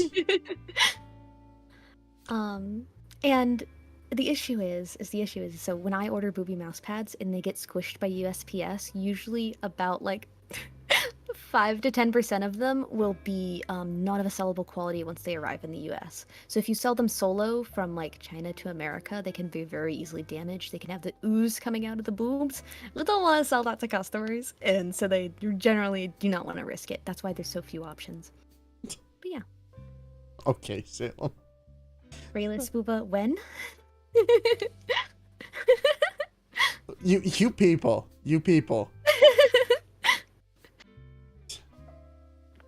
Yeah. I don't even know what to say to you people. But yeah, I could definitely see that that being an issue. Mm-hmm. But yeah, I don't know. It's just another example of why look around, shop for people who do merch that you want to do. Raelz toe bean mouse pad. I need this in my life. I mean, I'd be okay with that one. That's fine. I can do it for you. But yeah, so that's where Kawa comes in. This is now a Kawa ad. This is let's put the logo on it. This is a Kawa, a brand, whatever. Hold on, I got you. But this was Wait. This is actually a slide that came default on this PowerPoint template. I thought that was hilarious. That this is just such a normalized concept for most businesses. If there's a new market and a product and you're making a company for that product, you have to make sure it's desirable, profitable, and feasible. And so that's what Kawa merch is. Yay! Yeah. When we get the Raelz mouse pad, they're still going on about it. Are we really gonna get Raelz mouse pad? Maybe one day. Also, it is one of 30 to 35. This is not a Kawa ad, as definitely hashtag not bribed by Kawa to do this stream. Yeah. I'm just gonna put this down here. Yeah, that's great. And so that's where I came in, and that's I am so pixely. Oh boy. Oh. We got Pixel Muu again. Oh no. Can we vote on what merch we want? I mean, maybe. This is all hypothetical right now. So the market as I viewed it is so weeby options. If they have plenty of weeby options like acrylics, like booby mouse pads, basically large agencies and booth merch were the only real options. and then and they were difficult to acquire for people. They had to have a considerable amount of clout in order to become be able to negotiate with those companies, right? Yeah. Yeah, that. You're like, oh, you don't have 100 CCV? Huh, we don't want to. Oh, okay. Oh, you're not Japanese? Huh, we can't work with you. Oh. So. But yeah, that's definitely that, because I know that that's been a very common complaint in the past when it comes to people on merch, because like there's Kawa. That is one thing I do think Kawa is really bringing to the table, VTubing wise, is being another option in a landscape where there's really not that many that are, you know, good options. It's kind of scary how uncommon that is. Moo, can you do me a favor and pet the cat? I don't know. I don't think you can reach over here. Hold on. Sorry, my VC. Oh, you're gonna come to me. Okay. There okay. we go. Yeah. There you go. I'm being head patted. You guys can't do this. This is a. You're the first person to head pat me in actuality. I'm so honored. Chat gets the virtual head pat, but you get to actually do it. What now, chat? That's right. I'm getting head patted by a cowgirl. I'm living my best life. Let's go. Let's go. Okay, I'm back over. I'm just sad that I'm so pixely right now, but we cannot. OBS Ninja does its best, right? OBS Ninja does its best. That's an accurate statement. Yep. All right. 助かる超かわいい Uh-oh. The farm cat. Did I break it? Oh, there we go. Okay, it just took a second. So we can't actually reveal numbers. This is what I was asking the boss earlier. Did you fix? Like, am I good to click next? Fix it. Okay. You're good to click next. Yeah. Okay, there we go. So there is a number of dollars that we have paid out to the 12 people that we've done merch with, plus our talents. I don't have permission to share that. Which makes sense. I'm sorry. But I can say that it is a. You don't need to be too specific here. More than 4-figure number. We're talking of thousands of dollars that we have paid to our merch contract people. Yep, and our people in our agency. And I just want to put something out here, because I don't know the numbers, but I'm willing to bet that you wouldn't have repeat customers like Merryweather if you weren't like good to work with. I'm just gonna throw that out there for anyone who's curious. Merryweather's done like one main merch drop, but I know he's also done like a sticker mini drop. 2 of them now? Yeah, those are with his media company though, so it's a little bit different from a VTuber contract. So, but still, I will say that it just kind of goes to show that like you have to have at least a relatively good track record if someone works with you 3 separate times, right? And also, pre-orders just closed on the Merryweather merch, I think about 6 weeks ago. If I'm not mistaken. The holidays kind of messed up my sense of time. And I'm picking up the last item for the merch bundles tomorrow. We're shipping out all of the orders next week in under 2 months since sales ended. Which is... that sounds like a long time to people. That's actually pretty fast in the shipping world. He had vinyls, he had acrylic standees, keychains. It was like 13 different items, to be honest. So. He had a lot. I was actually browsing your site, like the Kawa site earlier, and I was looking at the Super Merry bundle, and I was like, that is a lot of stuff. But it's not just about Merryweather, right? Like again, he's the largest name that we've worked with, and we love him, but we also stand for something else, because some of the people we worked with are under 5,000 subscribers, and that's not an issue. Or not even VTubers. Yeah. That's I can't out this person because I know they're VTuber and non-VTuber personas, but they out themselves sometime, but we'll leave it at that. Yeah, right? we'll leave it at that. But yeah, it's yeah. Yeah, it was a very successful first 8 months. So, this like we do stuff for our agency members. I can say for people in our agency, we provide a lot of the art. So for like Shion's Dakimakura, all of the cost for producing the art for that was bared by our agency, and then she still makes profit on every time one sells, even though it was 0 cost to her, right? And I think that's really important that you assume that's the case for most agencies, but even some of the larger agencies aren't guaranteed to pay 100% of the costs. So keep that in mind. I have seen terrible contracts before. Please, if you're joining an agency, be clear about the merch terms, especially if they're adopting your IP. Oh no, Raelz. You What? did the thing. I did what thing? You went to the. I have the TikTok view now. Uh-oh. Uh-oh. Wait. Oh no. Okay, well, we can't fix that on stream. So yeah, that's fine. Yeah. I will stop watching your stream. wait, hold on. I have a solution to this. I don't know why it changed. Hold on. This is the scuff this is the scuff you're all here for. You can't lie to me. Yeah, but when we work, Sakawa, something stalling. But yeah, just if you are wanting to join an agency, make sure it's really clear for adoption style, you know, hey, anyone in our agency, if we commission art for them, they get that art.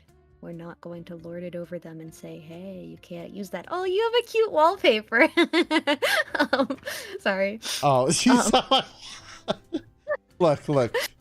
That wallpaper's legendary. It makes people uncomfortable, and it's really funny to me. But we also do merch for more people than that. Next slide. Okay, sorry. I'm still getting everything back up. Uh-oh. Hello, welcome in. No. Oh, okay. You go here. Okay, there we go. I fixed it. Let's go. We're gonna continue with the hashtag Nautikawa ad. Oh yeah. Sorry, let me put that back on screen. We do this for other people. We worked with Pasta, with Kijit, with Tiffany Witcher, with Lara. Nene we don't work with, but she's Honey's friend, so we did meet and greets with her. With Bubs, with Karimara. We're gonna be working with Punkalopi, obviously Merryweather, Kumo. Miyako is one of Cozy's friends. And she's very public about being in the. Why are you flashing it? What? We haven't. Don't worry about why I'm flashing it. But yeah, we worked with some really awesome creators, and half of these people, no one really at the cons knows who they are, but they're like, oh, that's cool. I'm gonna follow you, and that's really, really cool, right? When Raelz meet and greet, love to him.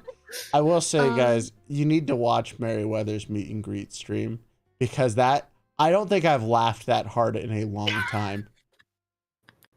He is really good at rolling with the punches when people are really cringe, and it's hilarious. I actually want to tell you about, because I messaged Pidge while Mary was doing his meet and greet, and I'm so sad I didn't have this idea earlier, because it would have been so funny. But, you know, Mary was barking at everyone while he was doing his meet and greet.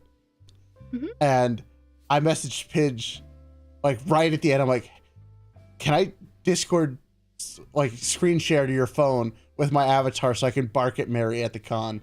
And then Mary went offline. I was like, no, why did I have this idea, like, 5 minutes earlier? Gosh dang it. It would have been so funny. Can we link the Mary stream? I know where there's a link on the IkiCon. Yeah, let me grab that real quick. Stream. Yeah. Because we had some scuff at the beginning, and he's like, "Oh, I'm not gonna stream it," and I'm like, "Okay, that's cool. I can just talk to you while we're working through the scuff." And then he was live, and I was like, "Like, no." So, I smiles. mean, this is, if that's not the essence of Mary, I don't know what it is. All right, everyone. You should definitely. He was the first one. There's always scuff for the first person scheduled. You guys should definitely watch that after this, because it's absolutely hilarious. But yeah, I think it's interesting that people can see the merch in real life and get that connection, and no one else really offers that. So I think it's really important. Shilling, bad at this. Speaking of shilling, Yeah. So this is a sneak preview of the merch form that's going to be going live, like officially. It's already live though, so I actually feel comfortable posting the link at the end. We'll probably be announcing this in the Discord shortly. But we're opening applications for people that want to do merch with us soon. And this isn't the Yeah. first time you've opened apps. Nah. For anyone who's curious, this is kind of a reoccurring thing. Yeah. I just don't think it's good to have them open while we have auditions open because it can make people confused. Yeah. But so for people that have never made merch before, this is how Kawa does merch. Again, I designed this. This is my slide. This is how we do it. No one else does this specifically. And what that means is on the next slide, I think it has the timeline, right? Yep. Next slide has the timeline. Yep. Is that the work that you're doing besides the concept and contacting the artist, maybe the VTuber is only doing work when you're advertising the sale. Everything else is covered by the artist and Kawa. But yeah. This is actually a pretty fast turnaround. I need to say this again, y'all, because if you don't work in the manufacturing world or like production world, getting stuff done in 12 weeks is kind of it's very fast, especially given COVID shenanigans and its effect on like supply chain worldwide. Like we kind of got hammered by that. And like I work in supply chain. That's my actual job. When I'm not, looking after the libraries, I work in supply chain. So a turnaround time of 12 weeks, really pretty good from start to finish of a project. Yep. I can't offer this for every item. Like if we ever did a full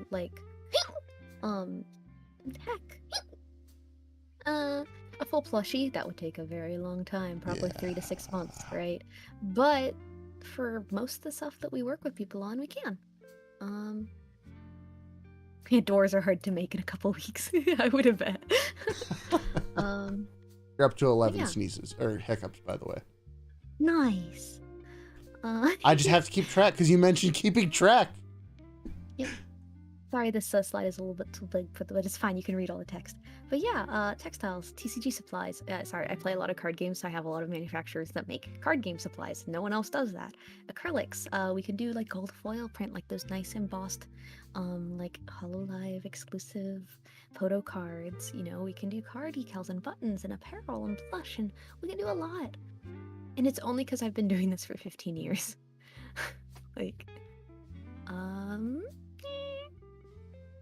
Yeah. This is, if there was ever like a VTuber 101 merch guide right here, this is all the stuff that everyone wants. So me personally, if I was more about TCG stuff, I would absolutely get in on that because, but I have to stay away from it because it's a past addiction. I gotta keep away from it or else I'll go down. It slowly removes claws from the deck box. What do you mean remove claws? They'd be buried even deeper. You ain't touching them. They're mine. Oh no. But yeah. The next slide was. Yeah, so this is kind of this is something that I really love this. Everyone I show this, they're like, ooh. So when we were working with Mary, he had art that was pretty good for a standee, and I was like, we can make a standee out of this. And he was like, can we do something a little different? But he didn't say how different, right? So I drew like 5 different concepts. One would be like sitting at a table with a typewriter.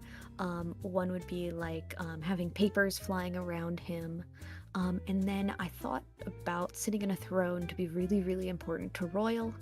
And okay, it is kind of similar to the Luxium throne figures for their half anniversary. I mean, let's be fair here. That pose is not unique to anyone ever at this point in time. Not own anime boy sitting in a throne, yep. Right? But if it would look nice next to any of his friends' acrylics, right? So I think that is a bonus for his fans, right? And we did the keychain plus, but I think the important thing here is that I am the one who decided the pose and the design, but I am not the artist. We ended up paying a separate artist. Iman Laksana did an amazing job. And the throne was we were given a ahead of time reference image to what his official throne was going to work like. We had an NDA that we could not reveal anything about Royal Mary, right? Like, it was very important to keep his secrets, but also create the merch and have our artists working with those concepts at a time. Yeah. Oh, Zathan, thank you for the super chat. Speaking of cards and VTubers, tell her about the VTuber card game. The one I haven't updated anyone out, but I've been still working on. Don't worry about it. No. We've been working on a VTuber card game called Subathon Showdown on stream. One day, if that ever actually becomes... Maybe we'll have words after this. maybe. But if that ever happens, you better believe we'd have custom card sleeves. Yeah. But that would be a licensing nightmare, to say the least.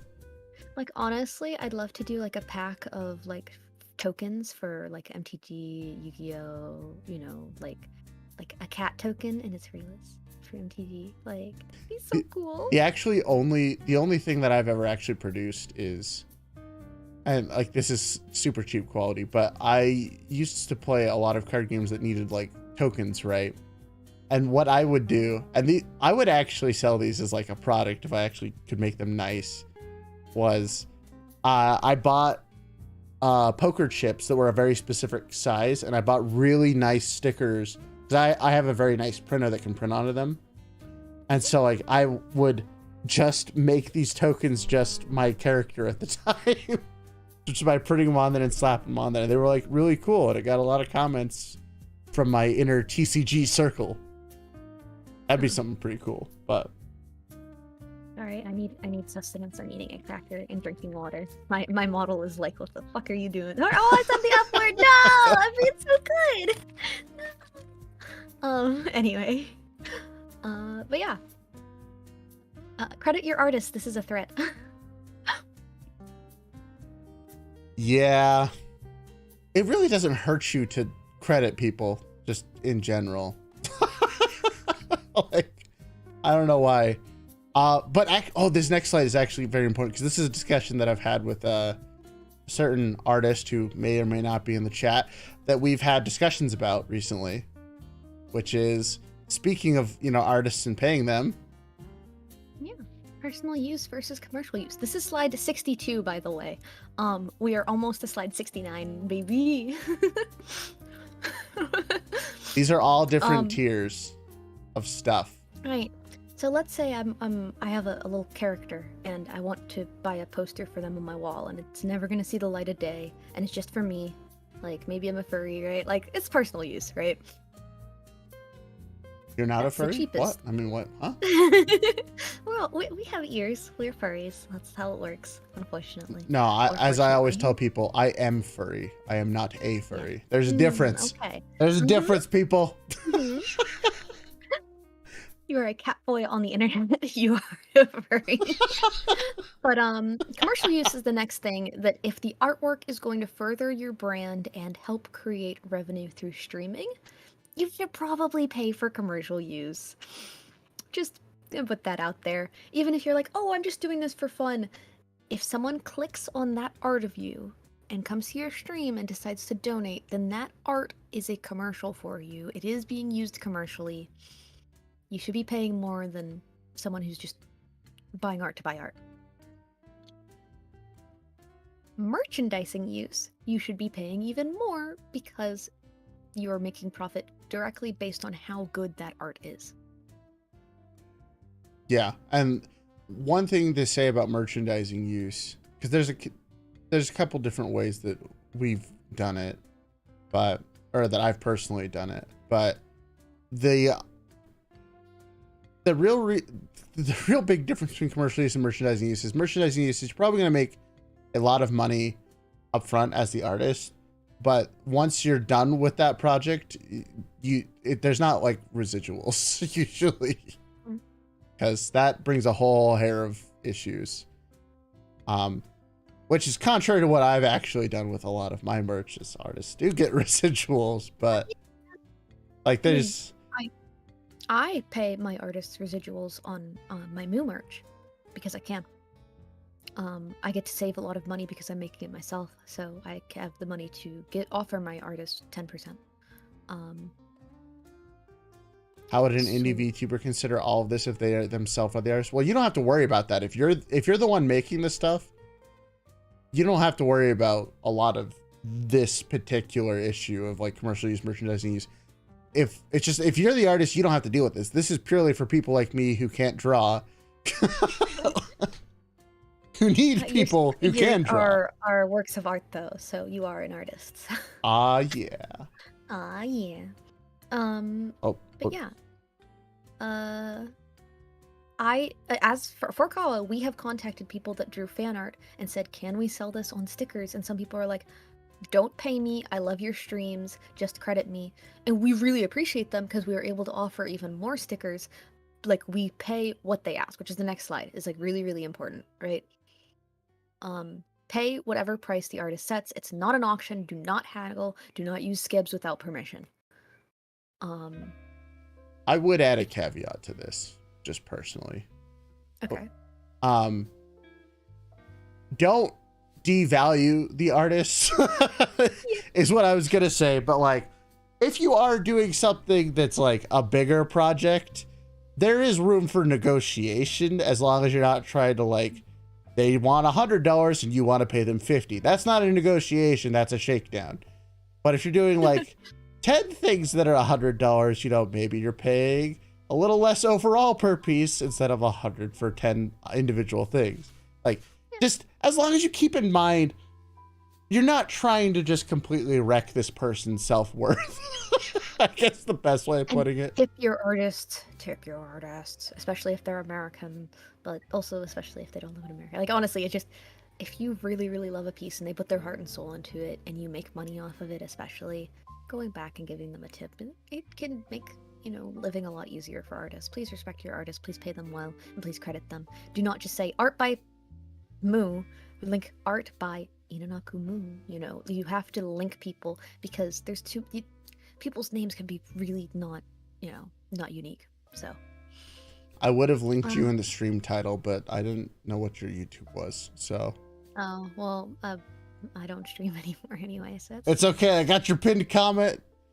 Yeah. Guys, but speaking of which, in the pinned comment, you can find the access to Moo's Twitter. You should definitely go follow it, like right now. I talk about this stuff pretty often, and I'm very opinionated. Thank you. Scab is a website where you can commission Japanese artists even if you don't know Japanese, but it's inherently not commercial rights unless you... It's a very popular VTuber thing, and it is not commercial use, ever. Like, I think once in a blue moon, randomly an artist will be like, yeah, that's fine. But you would not believe the number of skebs that people get made and then proceed to use. Yep. So I have contacted a couple of skeb artists and said, is it okay to sell this on merch? And had a discussion about it, but I can speak Japanese. So that's not really an option for most people. So, and they're always able to say no, right? Like, yeah. There's rules of engagement. Just make sure you respect your artists. Yeah. Well, Yeah. why did Moo stop streaming? Because I have a real job now. Because I love nurturing my VTubers and managing them, and I want to see them succeed, and it takes a lot of my time. Like, a lot. So, yeah. Sunk cost fallacy. Sorry, Ed. So a skeb isn't a guy on the passenger side of my best friend's ride trying to holler at me. What? Oh my gosh. So this is for people that you're like, okay, I've heard all this. I don't want to do print on demand. I don't want to work with a merch person. I want to do merch myself. And I want to say there's a sunk cost fallacy because there's a lot of expenses up front that are very preventative. And I don't want people to feel pulled in and feel obligated to keep spending when they're not making money back. It could be really dangerous for someone like me to be like, I'm successful, I could do it, you could do it too. No, I don't want to say that. It's a lot of hard work, it's years. We're gonna be on this slide for a little bit.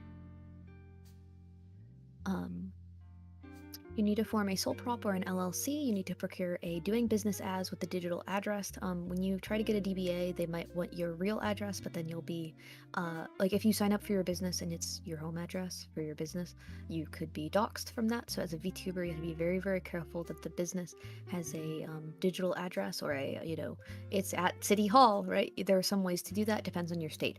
If you are in Texas, you get a state tax ID from the Texas comptroller.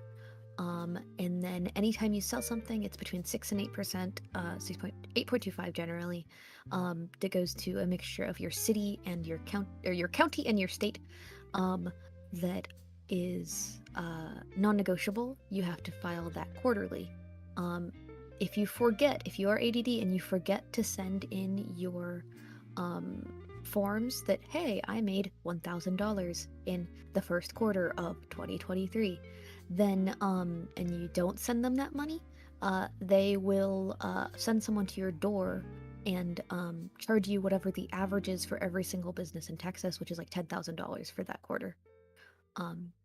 So yeah, and if you're late with like a week by filing, there's a $50 fee. So love that. Texas is actually fun. Yeah, Texas is actually one of the harshest ones, though, to be clear. Other ones, it's like you file yearly. Texas is quarterly, unless you like go through a mountain of paperwork. Anyway, the doing business as will allow you to open a PO box for your business.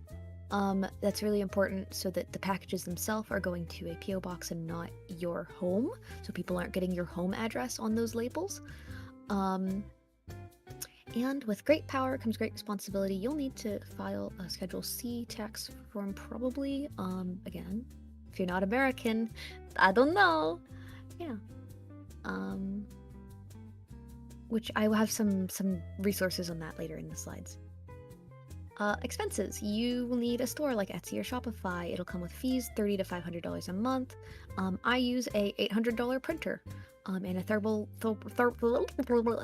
label printer daily when I send out packages.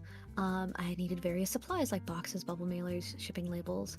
And inventory is not a tax write-off. I have said this like 3 times.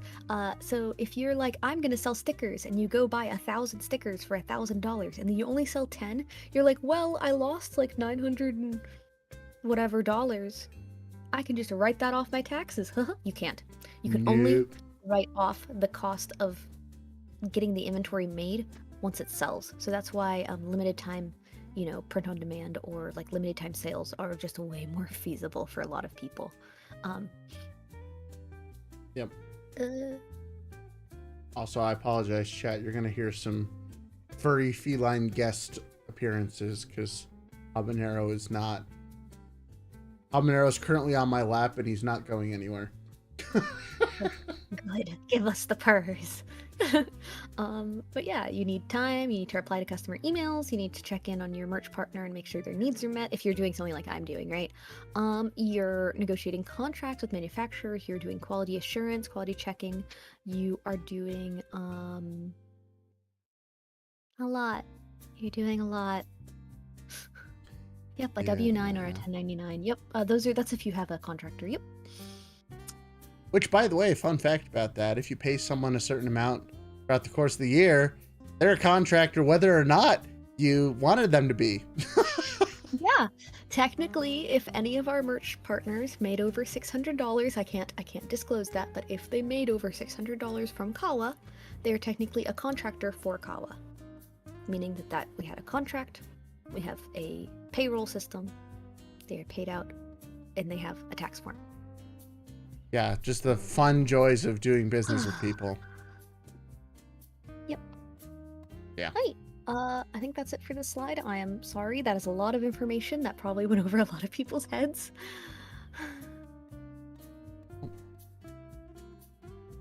Okay, cat. Habanero's being feisty today. Yeah, there's a lot of stuff that goes into this for sure. This is why I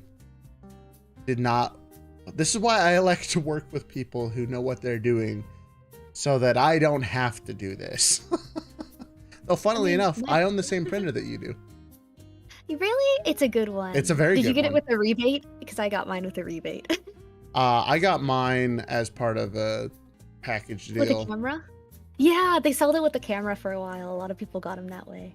So That's the case. Yeah, anyway. Yeah. all right. This is the situation. It's not great. Like my button maker, the way I make buttons for people, it's like $500, right? Like you have to put in a lot of money to open up capabilities for producing things, right? And also, it can't be understated just how much extra time that takes. Like, sure, you can push the print button, and if you have everything set up, it'll just print. But then you have to also take the time to package it and ship it. And while each individual interaction is not like a lot, it definitely saps your time. Yeah, we only have 10 slides left though, and they're pretty simple. Yeah, I'm sorry, we are 2 hours into this. Holy moly. It's okay. I've just kind of given up on ever trying to time these sorts of things. So You're giving me your entire morning. Thank you. well, I mean, we're into my afternoon now, so. Ah, shit. Yeah. Next slide. I'm also starting the Q&A for YouTube. We'll take a look at it once we get to the end. So questions will just pile up and we'll go through them at the end. All right, let me go to the next slide. So this is why most content creators settle with terrible contracts or none at all, because there's not really good options, and it's a legal minefield to get started on your own. But, next slide.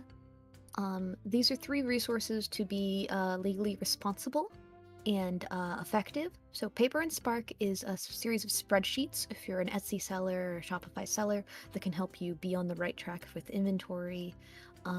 Paradigm Financial Solutions actually has a Facebook group. Like, again, I am a boomer apparently because I'm in a fucking Facebook group. Sorry, I said the F word. In 2023. But it is really, really helpful. There's a lot of crafters, right? There's a lot of artists in that group specifically that are talking about like fabric and other, like if you are an artist or you're doing merch, that could be very, very helpful to you to just look in that group for answers. It's accounting and US tax compliance is the group. And they also do taxes for people. And then Pirate Ship, I just switched to them.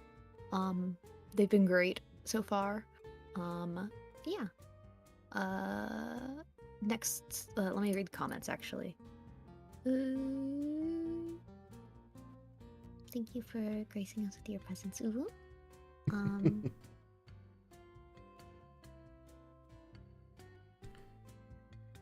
Then so I usually say if you're doing your first merch drop, you should use Big Cartel.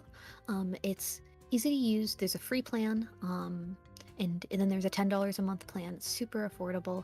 It's pretty built in. It's not as confusing, and they will auto remit the sales tax for you. So you're like, I live in Texas, and they're like, okay, people that live in Texas will be charged percentage sales tax, and we will automatically send that to Texas for you. You don't need to send it to Texas. That is a godsend for people that are trying to not commit tax fraud. Smiles. Guys, sales tax sucks so much. Figuring that stuff out. Yep. It's so terrible. But if you want to go on Shopify, then you have that $30 minimum charge to keep the store up and running. It's not really good for small indies. Would not recommend. Well, I mean, there is actually a technical workaround that I've used, but yeah, it's you can do buttons on websites, which it basically lets you build out a Shopify website using Google Sites, but all Shopify buttons for like $8 a month. So it's a lot more work, but it's a lot cheaper for the same functionality. And then my personal Etsy store, I pay between $500 and $1,000. I guess I'll say every quarter in Etsy fees. Minimal. Ow. That's fees. I just said $500 in fees. That's a lot. My store, I used to be a star seller, but I mean, life happens. But my Etsy store has what, like 5,000 transactions or something like that. Um, I usually get about 50 orders on a good week. For my art and my friend's art that I sell on Etsy. Chad is asking for your link. It's a lot of VTuber simp merch. Let me check it. Can I post a link? Or I need to send it to you. Are you eating a cracker? Oh, right. Yeah, you should send me the link so I post it so you don't get banned from my chat. That's a good point. I forgot about that. Yes, please. No one post the link to the chat. Let me and the mods do it, or else you will get banned. Sorry. That's an automatic setting I turned on. My shop is the Glasses Brigade. We sell fan art of. There you go. There's the site. There's the site. And then I sell my official merch of Muu, and then I sell TCG supplies mainly for Digimon. I met the developers of the Digimon TCG game, and they're like, "That's cool," and I'm like, "Oh, I guess I am okay." Right? That's like, cool. Oh. So, it's nice when they're like, "Yes, this is making people like our game more, so we're not going to bonk you." Isn't that nice? That's always nice. I was sweating bullets. Anyway, but yeah, so Etsy can be really, really good because a lot of people will just search for VTuber merch on Etsy, and then they'll find me and they'll be like, "Who is this?" And then they buy it, and then they're like, "Where does she stream?" And then the answer is, "I don't stream." But you're paying on average 10 to 15% in fees. Yeah. They make it seem like it's less, but when you actually do the math, it is a lot of fees.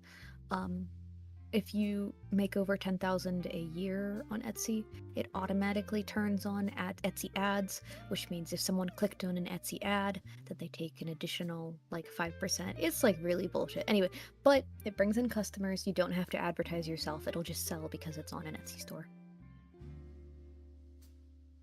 But yeah. That's fascinating to learn because I don't really, I avoid Etsy and me. We just don't have a mutual understanding with each other. I go there to buy very specific merch that I can't find anywhere else. Other than that, I have no idea how it works. Yeah. They don't do any of the fulfillment. It's all on the individual shop owner. So, for example, if I take more than 5 days to ship out a package, I'll get in a lot of trouble. So that's why I lost my star seller status, is because my mom was in the hospital and my packages were delayed going out. There's no way to, Anyway, I live with it.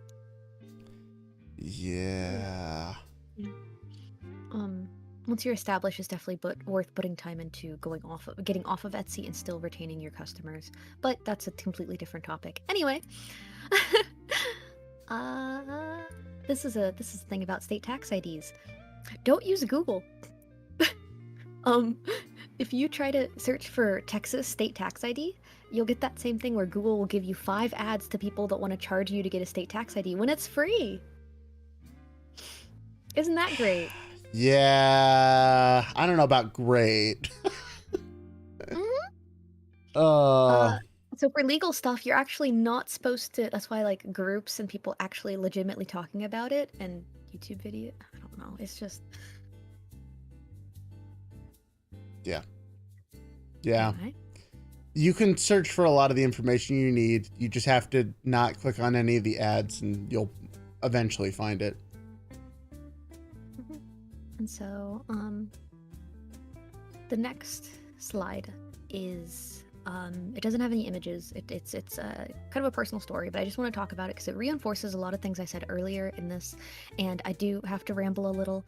Raelice isn't ready for the story. I didn't tell him about it ahead of time. I used to make a lot of tutorials. Some of them are still up. I've purged over half of them.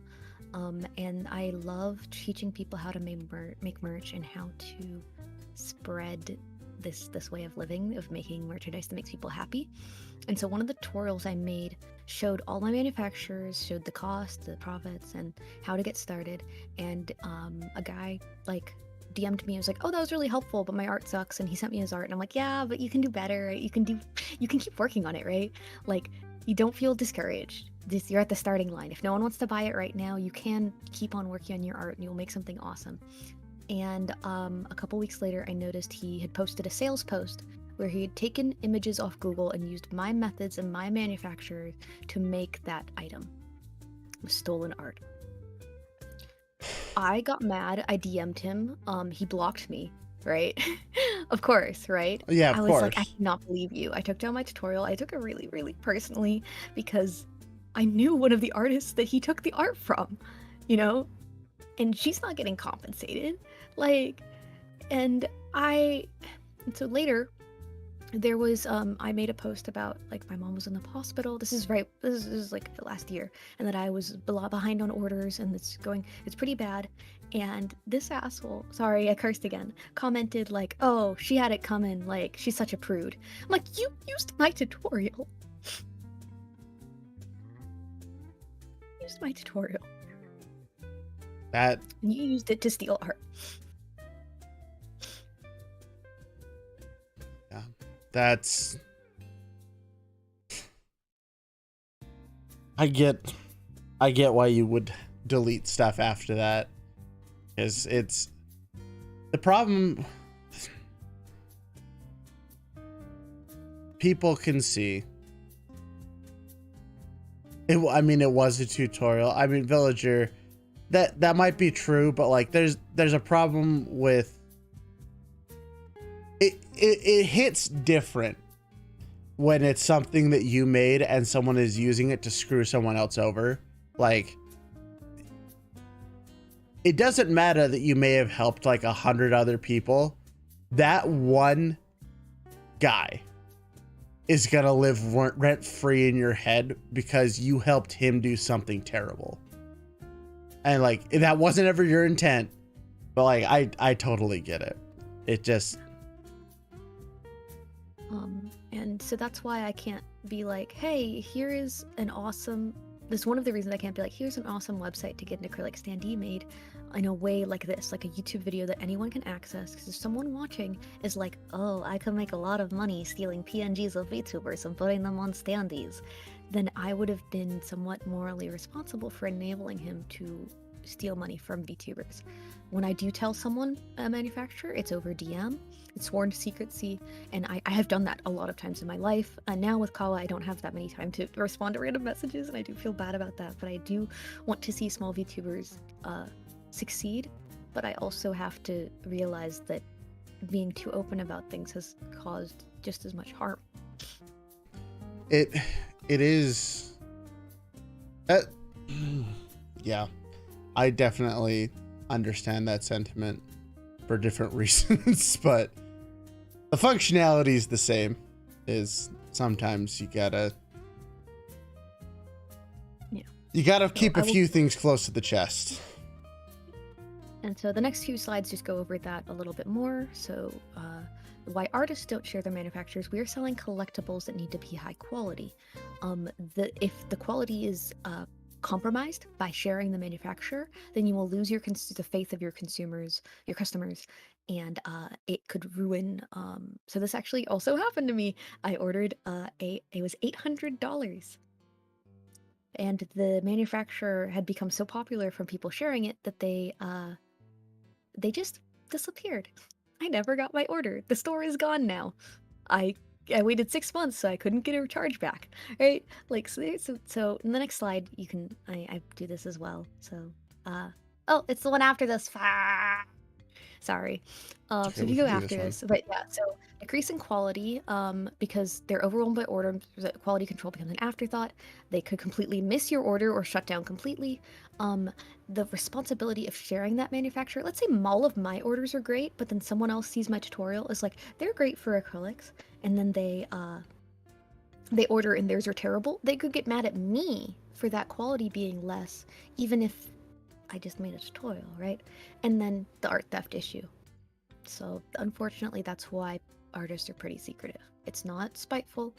It is, they're living, but there are still awesome tutorials. There are seriously dozens of tutorials that do to share manufacturers, right?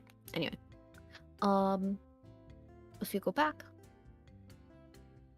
Why are there no high quality acrylic keychain manufacturers in the US? I was doing research for this and I actually learned that this company is back now, so I was like, what the heck?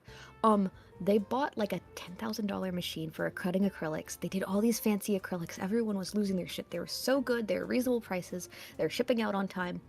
And then nothing. At the beginning of COVID, they completely ghosted every single customer. They said their machine broke, their backup machine broke, they couldn't fulfill orders, and they just disappeared.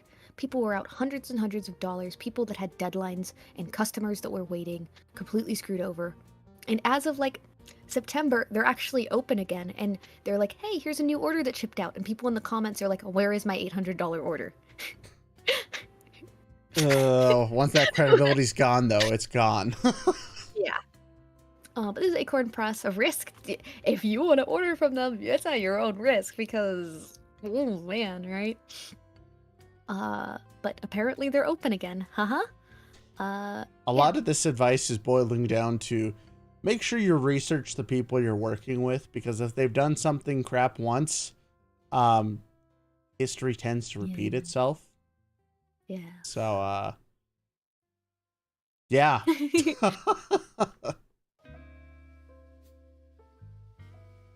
So that's actually the end of the slides, though. That is You made it. You made it through all 75 slides. Woo!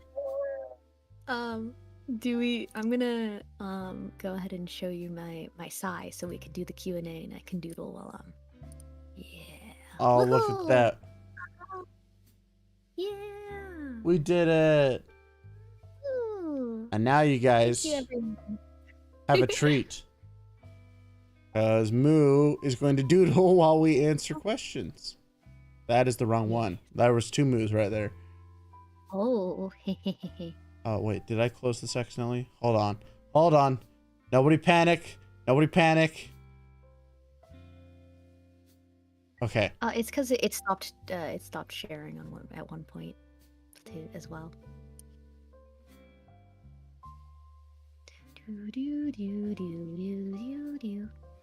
The thing is, when I'm talking to people and about questions and stuff, I like showing people things. I don't know if that's an ADD thing or just a mood thing, but like. No, it's okay. I'm just breaking everything. It's fine. Give me 1 second. Okay, there we go. Oh. I know we set this up before stream. But no, it's because it stopped sharing at some point. Like I noticed that I wasn't sharing my screen even though I didn't click anything. So, okay. So yeah, you guys get to see doodles while we talk about stuff. Yeah, so I'm reading the chat and Raelz is going to start telling me the Q&As if anyone wrote that in the... Yeah. Yep, let me just move you back here. Oops, too far. Too far. There we go. Okay.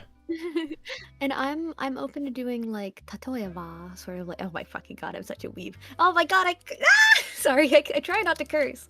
I haven't been on stream in a while, so How dare my you? language is... This is a Christian stream. How dare you? How dare you? I know. But I like being like, what about this? And like doodling it, and it's way more interesting to people if they can actually see it. So yeah. All right, so guys, we've activated the YouTube question and answer function. So that should be pinned at the top. You can ask your questions, and I'll be looking through them, and I'll be highlighting the ones that we're gonna talk about. This is actually a question brought to us by Vilder. That is not what I meant to click on. Well, that is a very different button I just clicked. Okay, let's try this. There we go. How do you find manufacturers in general for more unique things? It depends on what countries you can order from. Also, this isn't doing Sai, I think, because you're tabbed out of something. Sai isn't updating. Oh, right. Hold on. I know what I need to do. Okay, I'm just gonna. I have to keep the window active. But at least you have multiple monitors, right? Yeah, so I have to keep it active, but like shove it mostly off screen. There we go. Now it'll update. So it doesn't seem to. Oh, let me actually increase this real quick. Whoop.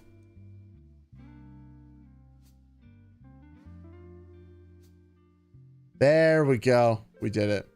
Wow, my handwriting is terrible. But so it's a combination of Google and Friends, like going onto like Facebook groups and talking to other artists, and that swapping of stories within artists, right? So because we know none of us are gonna steal art for this. But then it's secondly, so a lot of Chinese manufacturers, again, I have family that's Chinese, a little bit easier for me to negotiate things if you can have someone that speaks Chinese in your wheelhouse, Mandarin specifically. But the it's tough. I have ordered samples from people. I spent like hundreds of dollars for samples, and they are terrible. It's very much trial and error. But if you can find reviews for the site, then you're a little bit better off. But there are some items that they're just not accessible unless you order hundreds. Yeah, like plushies. I think are in that category of like full plushes. Yeah. So that's why every time you guys say you want a Raelz plush, I'm like, I would love it, but like there are just some items that you just have to order a lot of. Yeah, it's called a minimum order quantity. So when you are placing an order, the manufacturer is like, stop, you have to pay X amount of dollars. And what that X amount of dollars means the price to order like 25 or 50 or 100. They don't want to go through the trouble of setting up the file, emailing you, shipping it to you, quality assurance, unless they're guaranteed that minimum of 100 pieces in order to make their bottom line, right? And it's their right to do that, right? So you have, for plushies, that's a big thing, because the price for making one plushie is the cost of designing that entire plush. And if you don't buy more, it's like, what the heck, man, right? Yep. Yeah. Oh, here's a... So we covered this a little bit, but Ultimate Kirby asked, I may have missed this boat about ship taxes and stuff. I think that's pretty dang important to who aren't local. We did have a section of that. I'm going to try and go back through and timestamp the VOD, because there's a lot of good information here that I think that people will want. But make sure you use the Q&A feature if you guys can. It just helps me sort questions a little bit easier. Let's see. Because I like the question about like, why did you decide to get into it? But like, I want to go down the Q&A like formally, right? How to find paradigm alternatives in other countries. I'm actually curious about this one. What does that mean? So Paradigm is that Facebook is the business that runs the Facebook group of accountants that are specifically for it's a group by a group of accountants that gives advice, right? And you know it's pretty good advice. They're US based, meaning it's not helpful for Canadians, but it is sometimes still helpful, so I would recommend joining there. But sometimes people will ask about other countries, and in that group they'll network. But I don't know if there's a one-for-one, to be honest. Probably just gonna have to look around on that one. Yeah, but I will sometimes spend hours just reading about different questions in that group because it's very, very helpful for understanding things more. Yeah.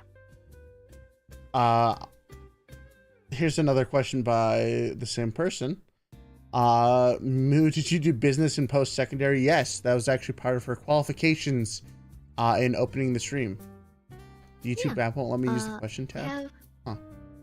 No. So I have an international business degree. So specifically international business. I had to study abroad. I had to do projects specifically for like importing globalization. I say globalization and people are like, what's that? But like it's really, really important, but also logistics, and that's my degree.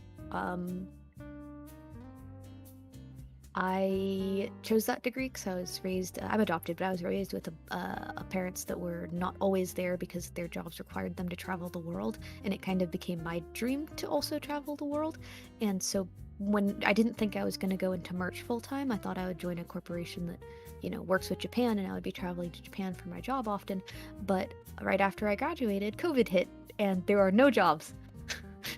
There are none.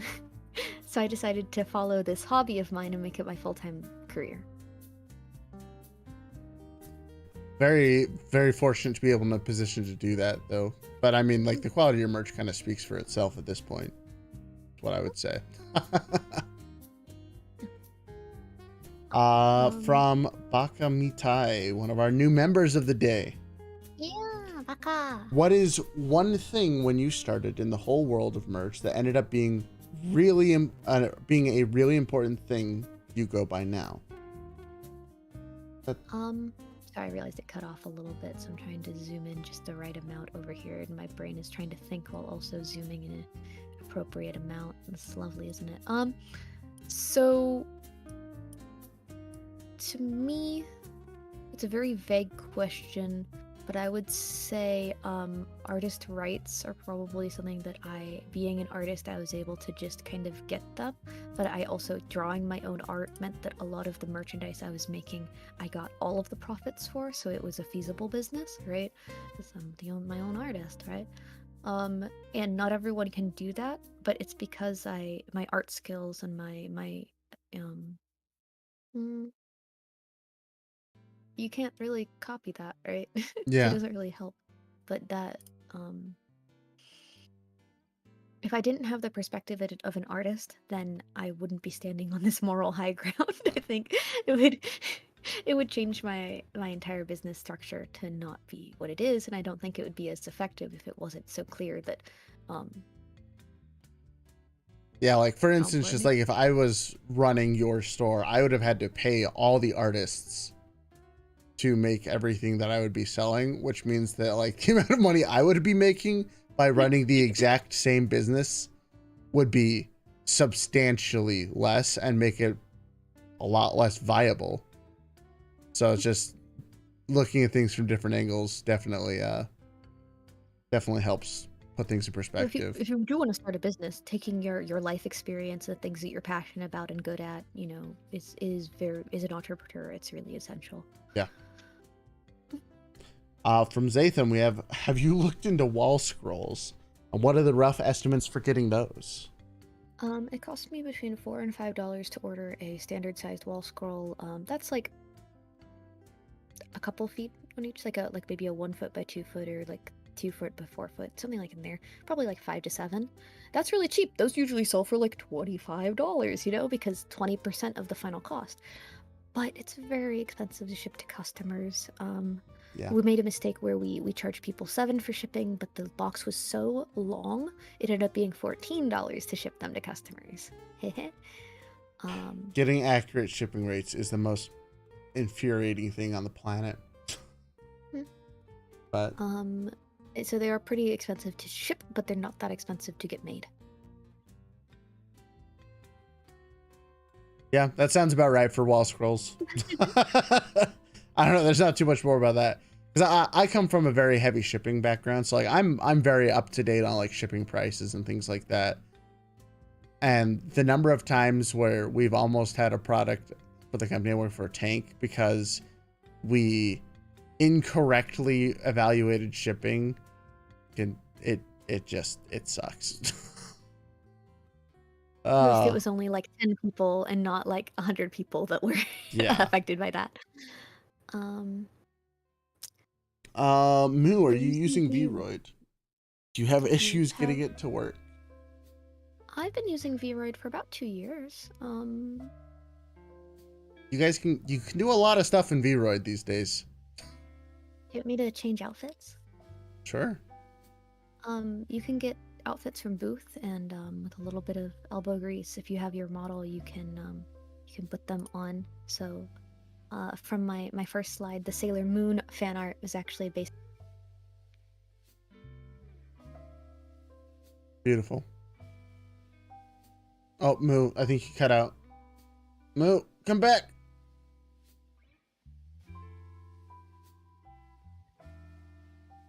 Am I gone?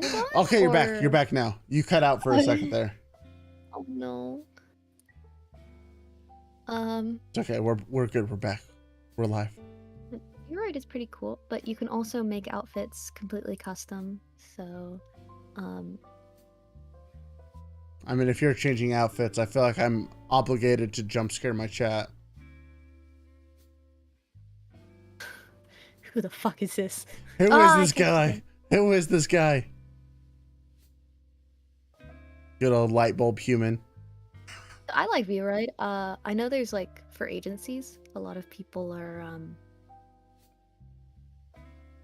you need to have a live 2D, and I'm just like, VRoids are cool, man. Like they can be a little bit wonky when you first get started, but like There you go. I'm back to being cat. You guys can stop freaking out. trying to get it not to freeze. It's in a video. Oh, I've never had that issue. I'm sorry. Vroids are really good. They're fun. Here's kind of a specific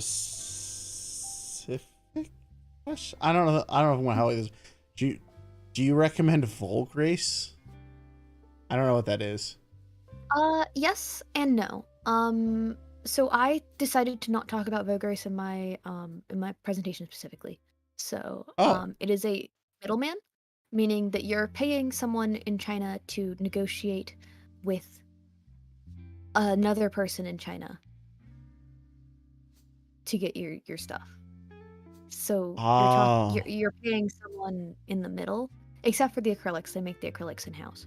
So if you, let's say you order an item and you're really happy with it, and then you order it again, you order like 100, they could be made at a different factory the second time. they could be the wrong color. They could just never show up. It's there are some issues, but they're also really good for beginners. That's if you Google Artist Alley, you will find Vograce. They're like a sponsor for like San Diego Comic Con, so it's not like a secret or anything. Interesting. But yep. Also, So there you go, Builder. I'm on the table now. I would say 50% of people that do what I do only use Vograce. But then they have to pay, twice what I would pay directly going to those companies. Yeah. So that's why I'm like, if people watch this video and they're like, like they'll just go with that. Like, at least they don't steal art. So. Yeah. At least that's kind of a backhanded compliment. At least they don't steal art. I have used them. Some of Kawa's products are made there. I don't think that's too weird to say. It is sometimes good, but you have to be really careful. Yeah. So. All right. Looking to create merch artists, approach another artist who's been selling merch, hoping to learn info. Okay. Be respectful. Say, hi, I've been following your streams for a while. I've been following you for a while. I love the look of this plush keychain. I don't want to pressure you, but I've been wanting to make it. I'm an artist too. Would you feel comfortable letting me know what manufacturer you use? Or if there's an order that you order through, is there a way that I could order with you? Because a lot of artists, what we do is instead of spreading a link to a company, we'll say, hey, I'm ordering in 1 month. Send me your Docky art. We'll order it together. It'll ship to my house. Then I'll ship it to you. And then you never share the manufacturer you're using. It's called a GO, a group order, a go, right? So getting in on their go is a lot easier because then, there's someone vetting that like, hey, this is stolen art. Get out, right? Like it's just a way that artists protect themselves, and that's probably easier to ask for. But if they say no, be respectful and move on. I think the takeaway from that is it never hurts to ask as long as you're willing to accept no as an answer, is kind of how I would distill that down just a little bit. Is if you want to know things, you can ask. I mean, that's how half of my collaborations happen. I just ask people, but if someone says no and they don't want to share information. Extra. Gosh. Yeah, you gotta do the Merriweather approach and not let people say no and just keep asking them continually, right? Yep. On the plush, this is actually a question I want to know. On the plush point, what are your opinions of makeship? Some of their minimums don't make sense to me. Like a minimum of 100, but instead they need 1,000. That feels kind of bad. I don't know what they pay the people they work with. I could not comment to say if that's reasonable or not. But one thing I don't like is that a lot of creators have been pushed into a shoehole of using the same basic body type on the plush. They're all like copies of the same template instead of more customized options. If you're going for 1,000 pieces, there's no real reason to limit creators in that way, and I wish that they offered more truly unique experiences. Interesting. I don't have too much to comment about that. I was just curious as well. I have heard of some issues, but I'm gonna stop at there because it's mostly good, a little bit of bad. So fair. All right, so from Ultima Kirby, for VTubing merchandise, what would be a good start to do for those who aren't familiar with all these? Watch this entire stream would be a good start.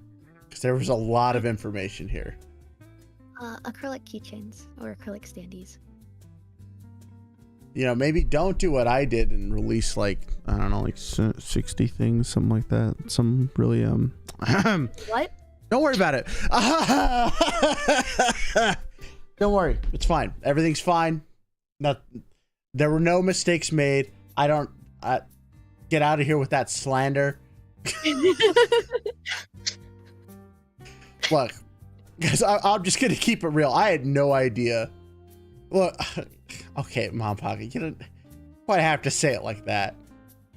A lot of my mistakes are from me just not knowing things, and as anyone who's interacted with me for more than 10 minutes knows, the reason why I do things well is because I have done things wrong first. Sort of, hey, I see what you're doing up there. Why is Sensei bad at managing money? Feeling called out here. Because I am, okay? Look, money doesn't solve problems all the time. You gotta be smart. Someone can be a lot smarter with their money and do a lot more than what I did originally. I do like to think I'm fairly intelligent with it now, but I've made my share of mistakes, for sure. So what's the next question? Did I answer the last one? Yeah, I did. Not a tangent. Okay, I got... here's a fun question. Someone mentioned being bad about spending. Hey, Zay, though, thanks so much for the super chat. Business as a degree has a lot of paths it opens, but personally, I haven't been able to find an actual job with my degree because of the pandemic.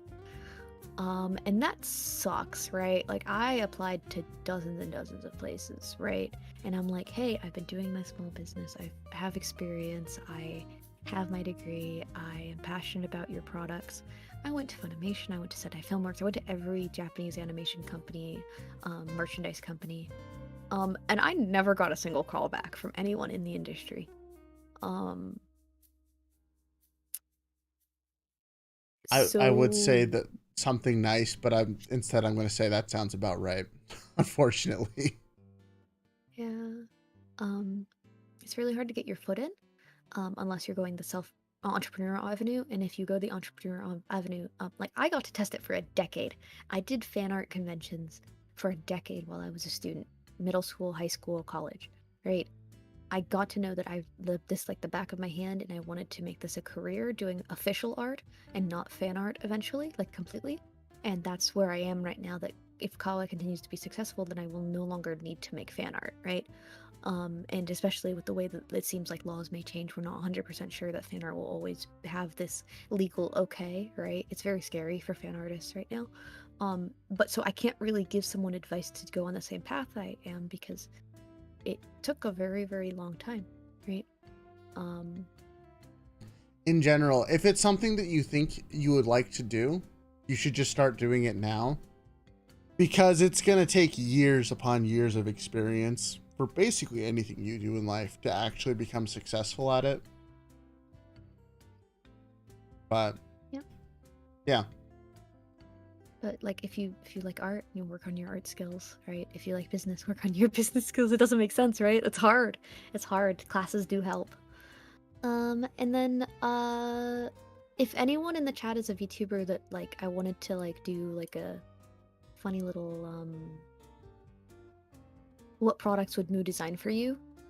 I felt comfortable with doing that if we did have someone in the chat. Ooh. I have people I could pick on for this. Yeah, if you want to pick on someone, even if they're not here, I could just look at their Twitter and make some sweeping. Do you know what, Vilder? You're gonna be our guinea pig. Oh, Lord. It's okay. They're a good bean. You can send me a link real quick. All right, I'm getting it. Don't worry. And if you want to put like their PNG up, if that's like too many levels, if you just put like their profile picture up so everyone can see them. Oh, I can put it on Sai. I could do that. Yeah. So.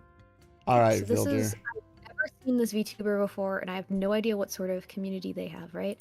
So I'm going to. Well, you're judging a fellow artist. That's why I picked them. Okay. Okay. So there's their Twitter. Vilder, do you have a? I love that cursed face. It's really cute. Oh my goodness! Your pinned tweet has such good art. Oh, which one is your VTuber? Because that's Scaramouche fan art. That's not you. Let's see. Oh, you drew Cozy. Yep. This is the creator of Goth Cozy. Cute. Sorry, as her manager, I'm very protective and I love her and okay, so you have a hood, you have like a shadowy aesthetic, you have sharp teeth, and so I wouldn't say like soft items would probably not what I want to go with. The gold is a key accent. I'd want to get something that's a little bit more glamorous, possibly with gold foil, based on that. Since you're an artist, you have the advantage of being able to draw whatever is in your mind, so it makes it easier. We don't have to worry about a budget for the art as long as you're drawing it yourself. Okay, I found the model over here. You got a tail? Maybe. Oh, it's like. Oh. There's a lot to go off here. Personally, I think of like a two-sided keychain that uses the hood. So I'm going to explain that real quick, because my first idea is for acrylics is so if you use an acrylic that has a base, let's use a diamond for now. I feel like it's a sharp object. It resonates with your aesthetic of using triangles and using sharpness. And so if you have the chibi or the art and you have the one side, right? And then when you flip it, you have that same thing. You don't have to worry about it being perfectly symmetrical. You can have an alternate outfit or alternate like hoodie down, right? You can have the two sides, so you are perfectly reflecting the two forms of the model that have the hoodie up and the hoodie down. Sorry, I really like my job. And then for the gold foiling, you could actually, if we want to double down on the use of the diamonds on the background, we can actually put in the you can have a gold and black back and forth sort of repeating checkerboard pattern, and that way when you like the light hits it and you shake it back and forth, the background and the outline will actually illuminate, and your eyes could be that gold as well. And so sorry, I haven't been reading chat. You're good. You're good. Let me go back to chat. Here we go. I'm really embarrassed. Can you give me chat, YouTube? Is that all right? Am I allowed to read comments? It's having problems right now. I'm having the same issue. So it's kind of funny because it's updating in OBS, but it's not updating on YouTube's actual site. Oh gosh. Might have to hard refresh. Yeah. So I think that not using the full body on the keychain is one option, if you could focus on those details, like the eyes, like the hood. But of course, if you did want to go for, you know, like a chibi keychain, like everyone releases, it's nice that your model is has the tail and has the, you know, the claws and can be a very wide. For acrylics, we get charged by the dimensions, right? So a 2-inch, right? A 2-inch by 2-inch is the same price as a 2-inch by 1-inch, right? Pretty much. They don't really give you discounts if you don't use the full square. So having a wider design also prevents it from breaking as easily. Like if you have a character and they have a sword and it's like super thin, the acrylic can break, the sword can just break off. So that's why a lot of acrylics will have, and having the like a special message in gold, I think it would just really accent that the aesthetic you have going for you. As for the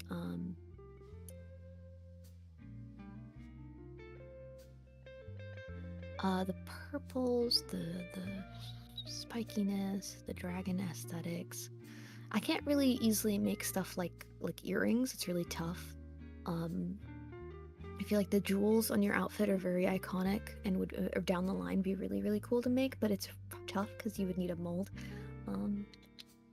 Oh, Snow, thank you so much for the super chat. I appreciate that.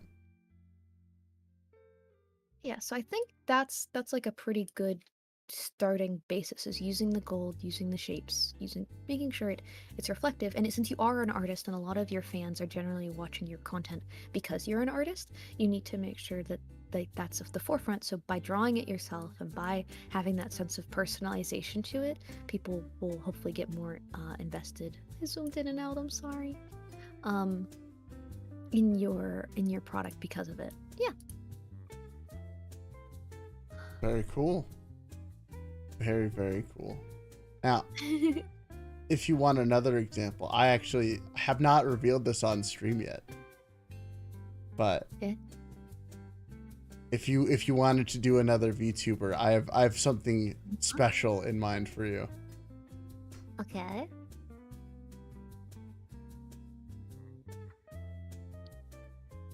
Oh, where did I put this? Oh gosh. Did I loot? No. Okay. I'm waiting. There you go. What would you do for that thing? Oh. Are you going to put this on stream, or should I be? I can put it on stream. Okay. So is this your cutie pie? Is this? This has been a meme that's been 2 years in the making. And I guess we can actually fully reveal on stream. Oh gosh, it's so big! Guys, Raelice Clout has her reference sheet done. Made by Vilder in chat, the person you just did. That is Raelice Clout. There's a lot to take in. There is a lot to take in. Because the obvious things would be like, oh, make her watch reel. Oh, make the phone reel. And that'd be really freaking cool, right? But it's expensive, right? Like, having that jacket be a real thing would be an undertaking. But what I see here is the iconography used on the patches and on the keychains could be very easy to translate to merch. I think that this is the same thing where the sharp angles, the sharp teeth are really important to the general, like, you know, way you look at this character as whole, right? Like, so I would, if we did have, again, a keychain, because it's a very, very good first merch for a lot of people, you did have that chibi keychain, you could use the make sure the hair is really cool and really dynamic, but you could have alternate ones either hanging below, or you could have it be 1, 2, 3 pieces and use one of her actual keychains as the secondary one hanging there with the chibi. I think that I'm trying to look here, but it looks like there's like an arrow and is that a squid? There's Splatoon. Oh wait, let me that is a leech. Ah. Hence the name Raelice. Oh, chat. I know you guys want to hear more about her, but I'll explain her on our stream next week. But Sorry. This makes me too happy. I actually really like the torn look of the tights and that gradient there, so I would love to have that be the backdrop of anything that's made, because bringing that purple in will make the red pop really well. Just for the tail and everything cool. And I understand now, she is a leech.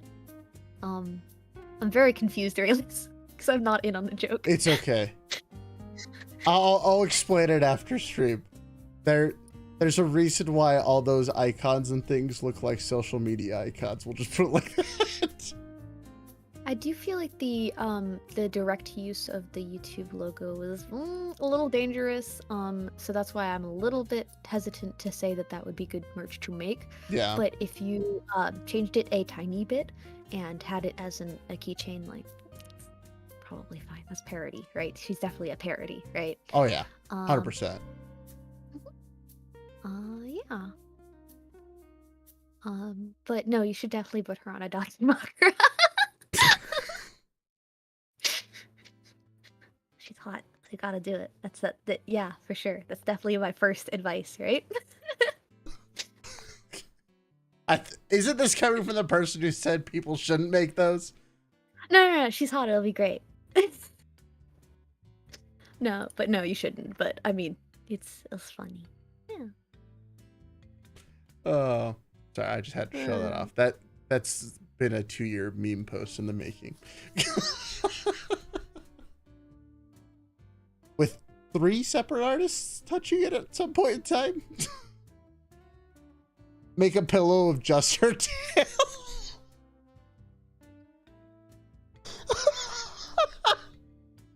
Sorry, that's just really funny to me. I got distracted. I apologize. Oh, I think we lost you again. Sorry, I'm. Oh, no. Okay, good. So a lot of my work is actually like at this level of like a concept, thinking about the white space, thinking about how big it's going to be, thinking about what expression needs to be conveyed and what's the target audience and what do they want, right? Right. Why are people interested in this character and what do they want as merchandise? And, just polling people is generally like the first step, like just poll, right? See what people say they want, right? But I actually don't finish a lot of illustrations though because of that. So I think it's kind of funny that despite being mainly an artist, a lot of my stuff is limited to like derpy little sketches nowadays. I mean, it saves you a lot of time in the long run, right? Because you can get the general idea from a derpy sketch to how long it would look. But yeah, and then I work with the artist directly, right? Like but it's just funny that I've sketched a lot of products and I'm not credited as the sketch artist because that's not a thing, right? Like, but I'm bad at crediting myself, but good at crediting others. Do we have another question? Yeah. What are your thoughts on cups / mug / drinkware for merch? We covered this a little bit earlier, but we could probably reiterate it. If it's ceramic and it's breakable, it can be really tough, especially for international orders, and can ultimately be break the bank for profit. For Cozy's mug, we have to go through this. One of them just never made it to the person that ordered it in like 2 months. It just is gone. Okay, that's fine. Sounds but right.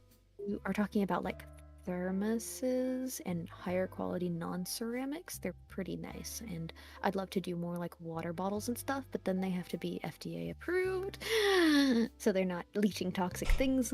Yeah, anytime you get into the food business, that sounds like a whole different beast of stuff. Yep.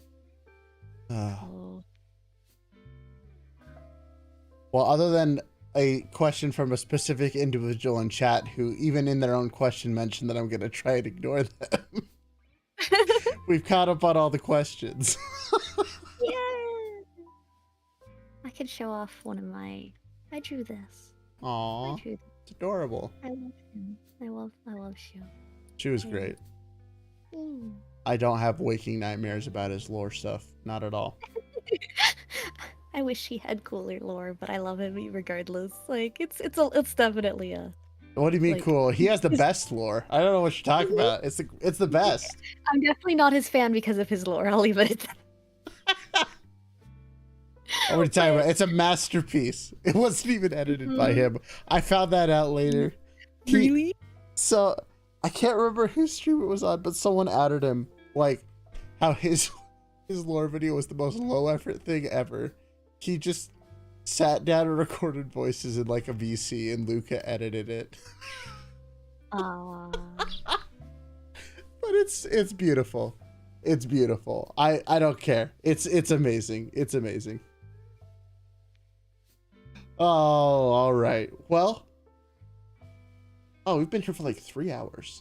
Yeah, I'm kind of hungry, to be honest. I wasn't hungry beforehand because I was nervous, but now I am hungry. But I think we're going to go ahead and wrap it down.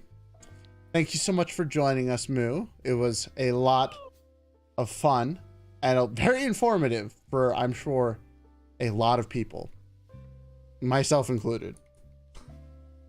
Because I didn't think about a lot of these topics when I did my merch the first time.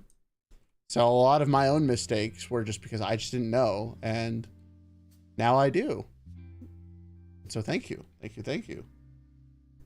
And I'm going to plug you in chat again. Make sure you guys go follow her on Twitter. You now also have a little bit better background for what happens with Power merch and stuff like that.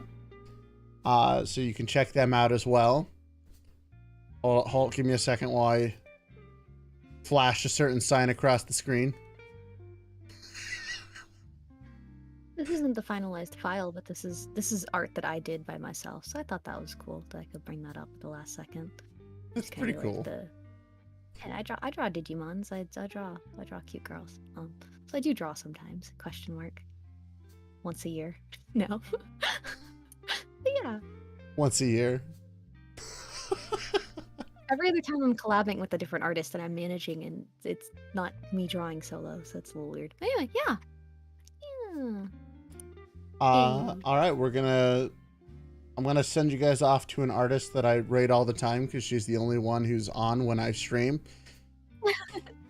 Seriously, more people need to stream during this time slot. Gosh dang it, there's no one here to raid. Why isn't Cozy live right now? That would be the ultimate form of Kala shilling. Just send people to Cozy. Look, Cozy doesn't believe in waking up early. I know this for a fact. Because when we were discussing getting her on the show, it was a genuine concern that 8 a.m. was too early. And I was just like,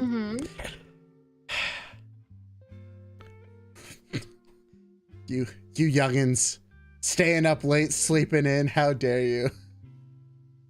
Is it already over? Because my internet's I'm not connected to the stream anymore. Off the Rails is completely not loading for me. No, we're still going, but we're about to end it now. So, okay. Wherever you guys are in the world, hope you have a good morning, afternoon, or evening. But for now, class is dismissed. I'll see you all later. Thanks once again, Moo, for joining us. And now, get out of here. Goodbye. Join the Discord.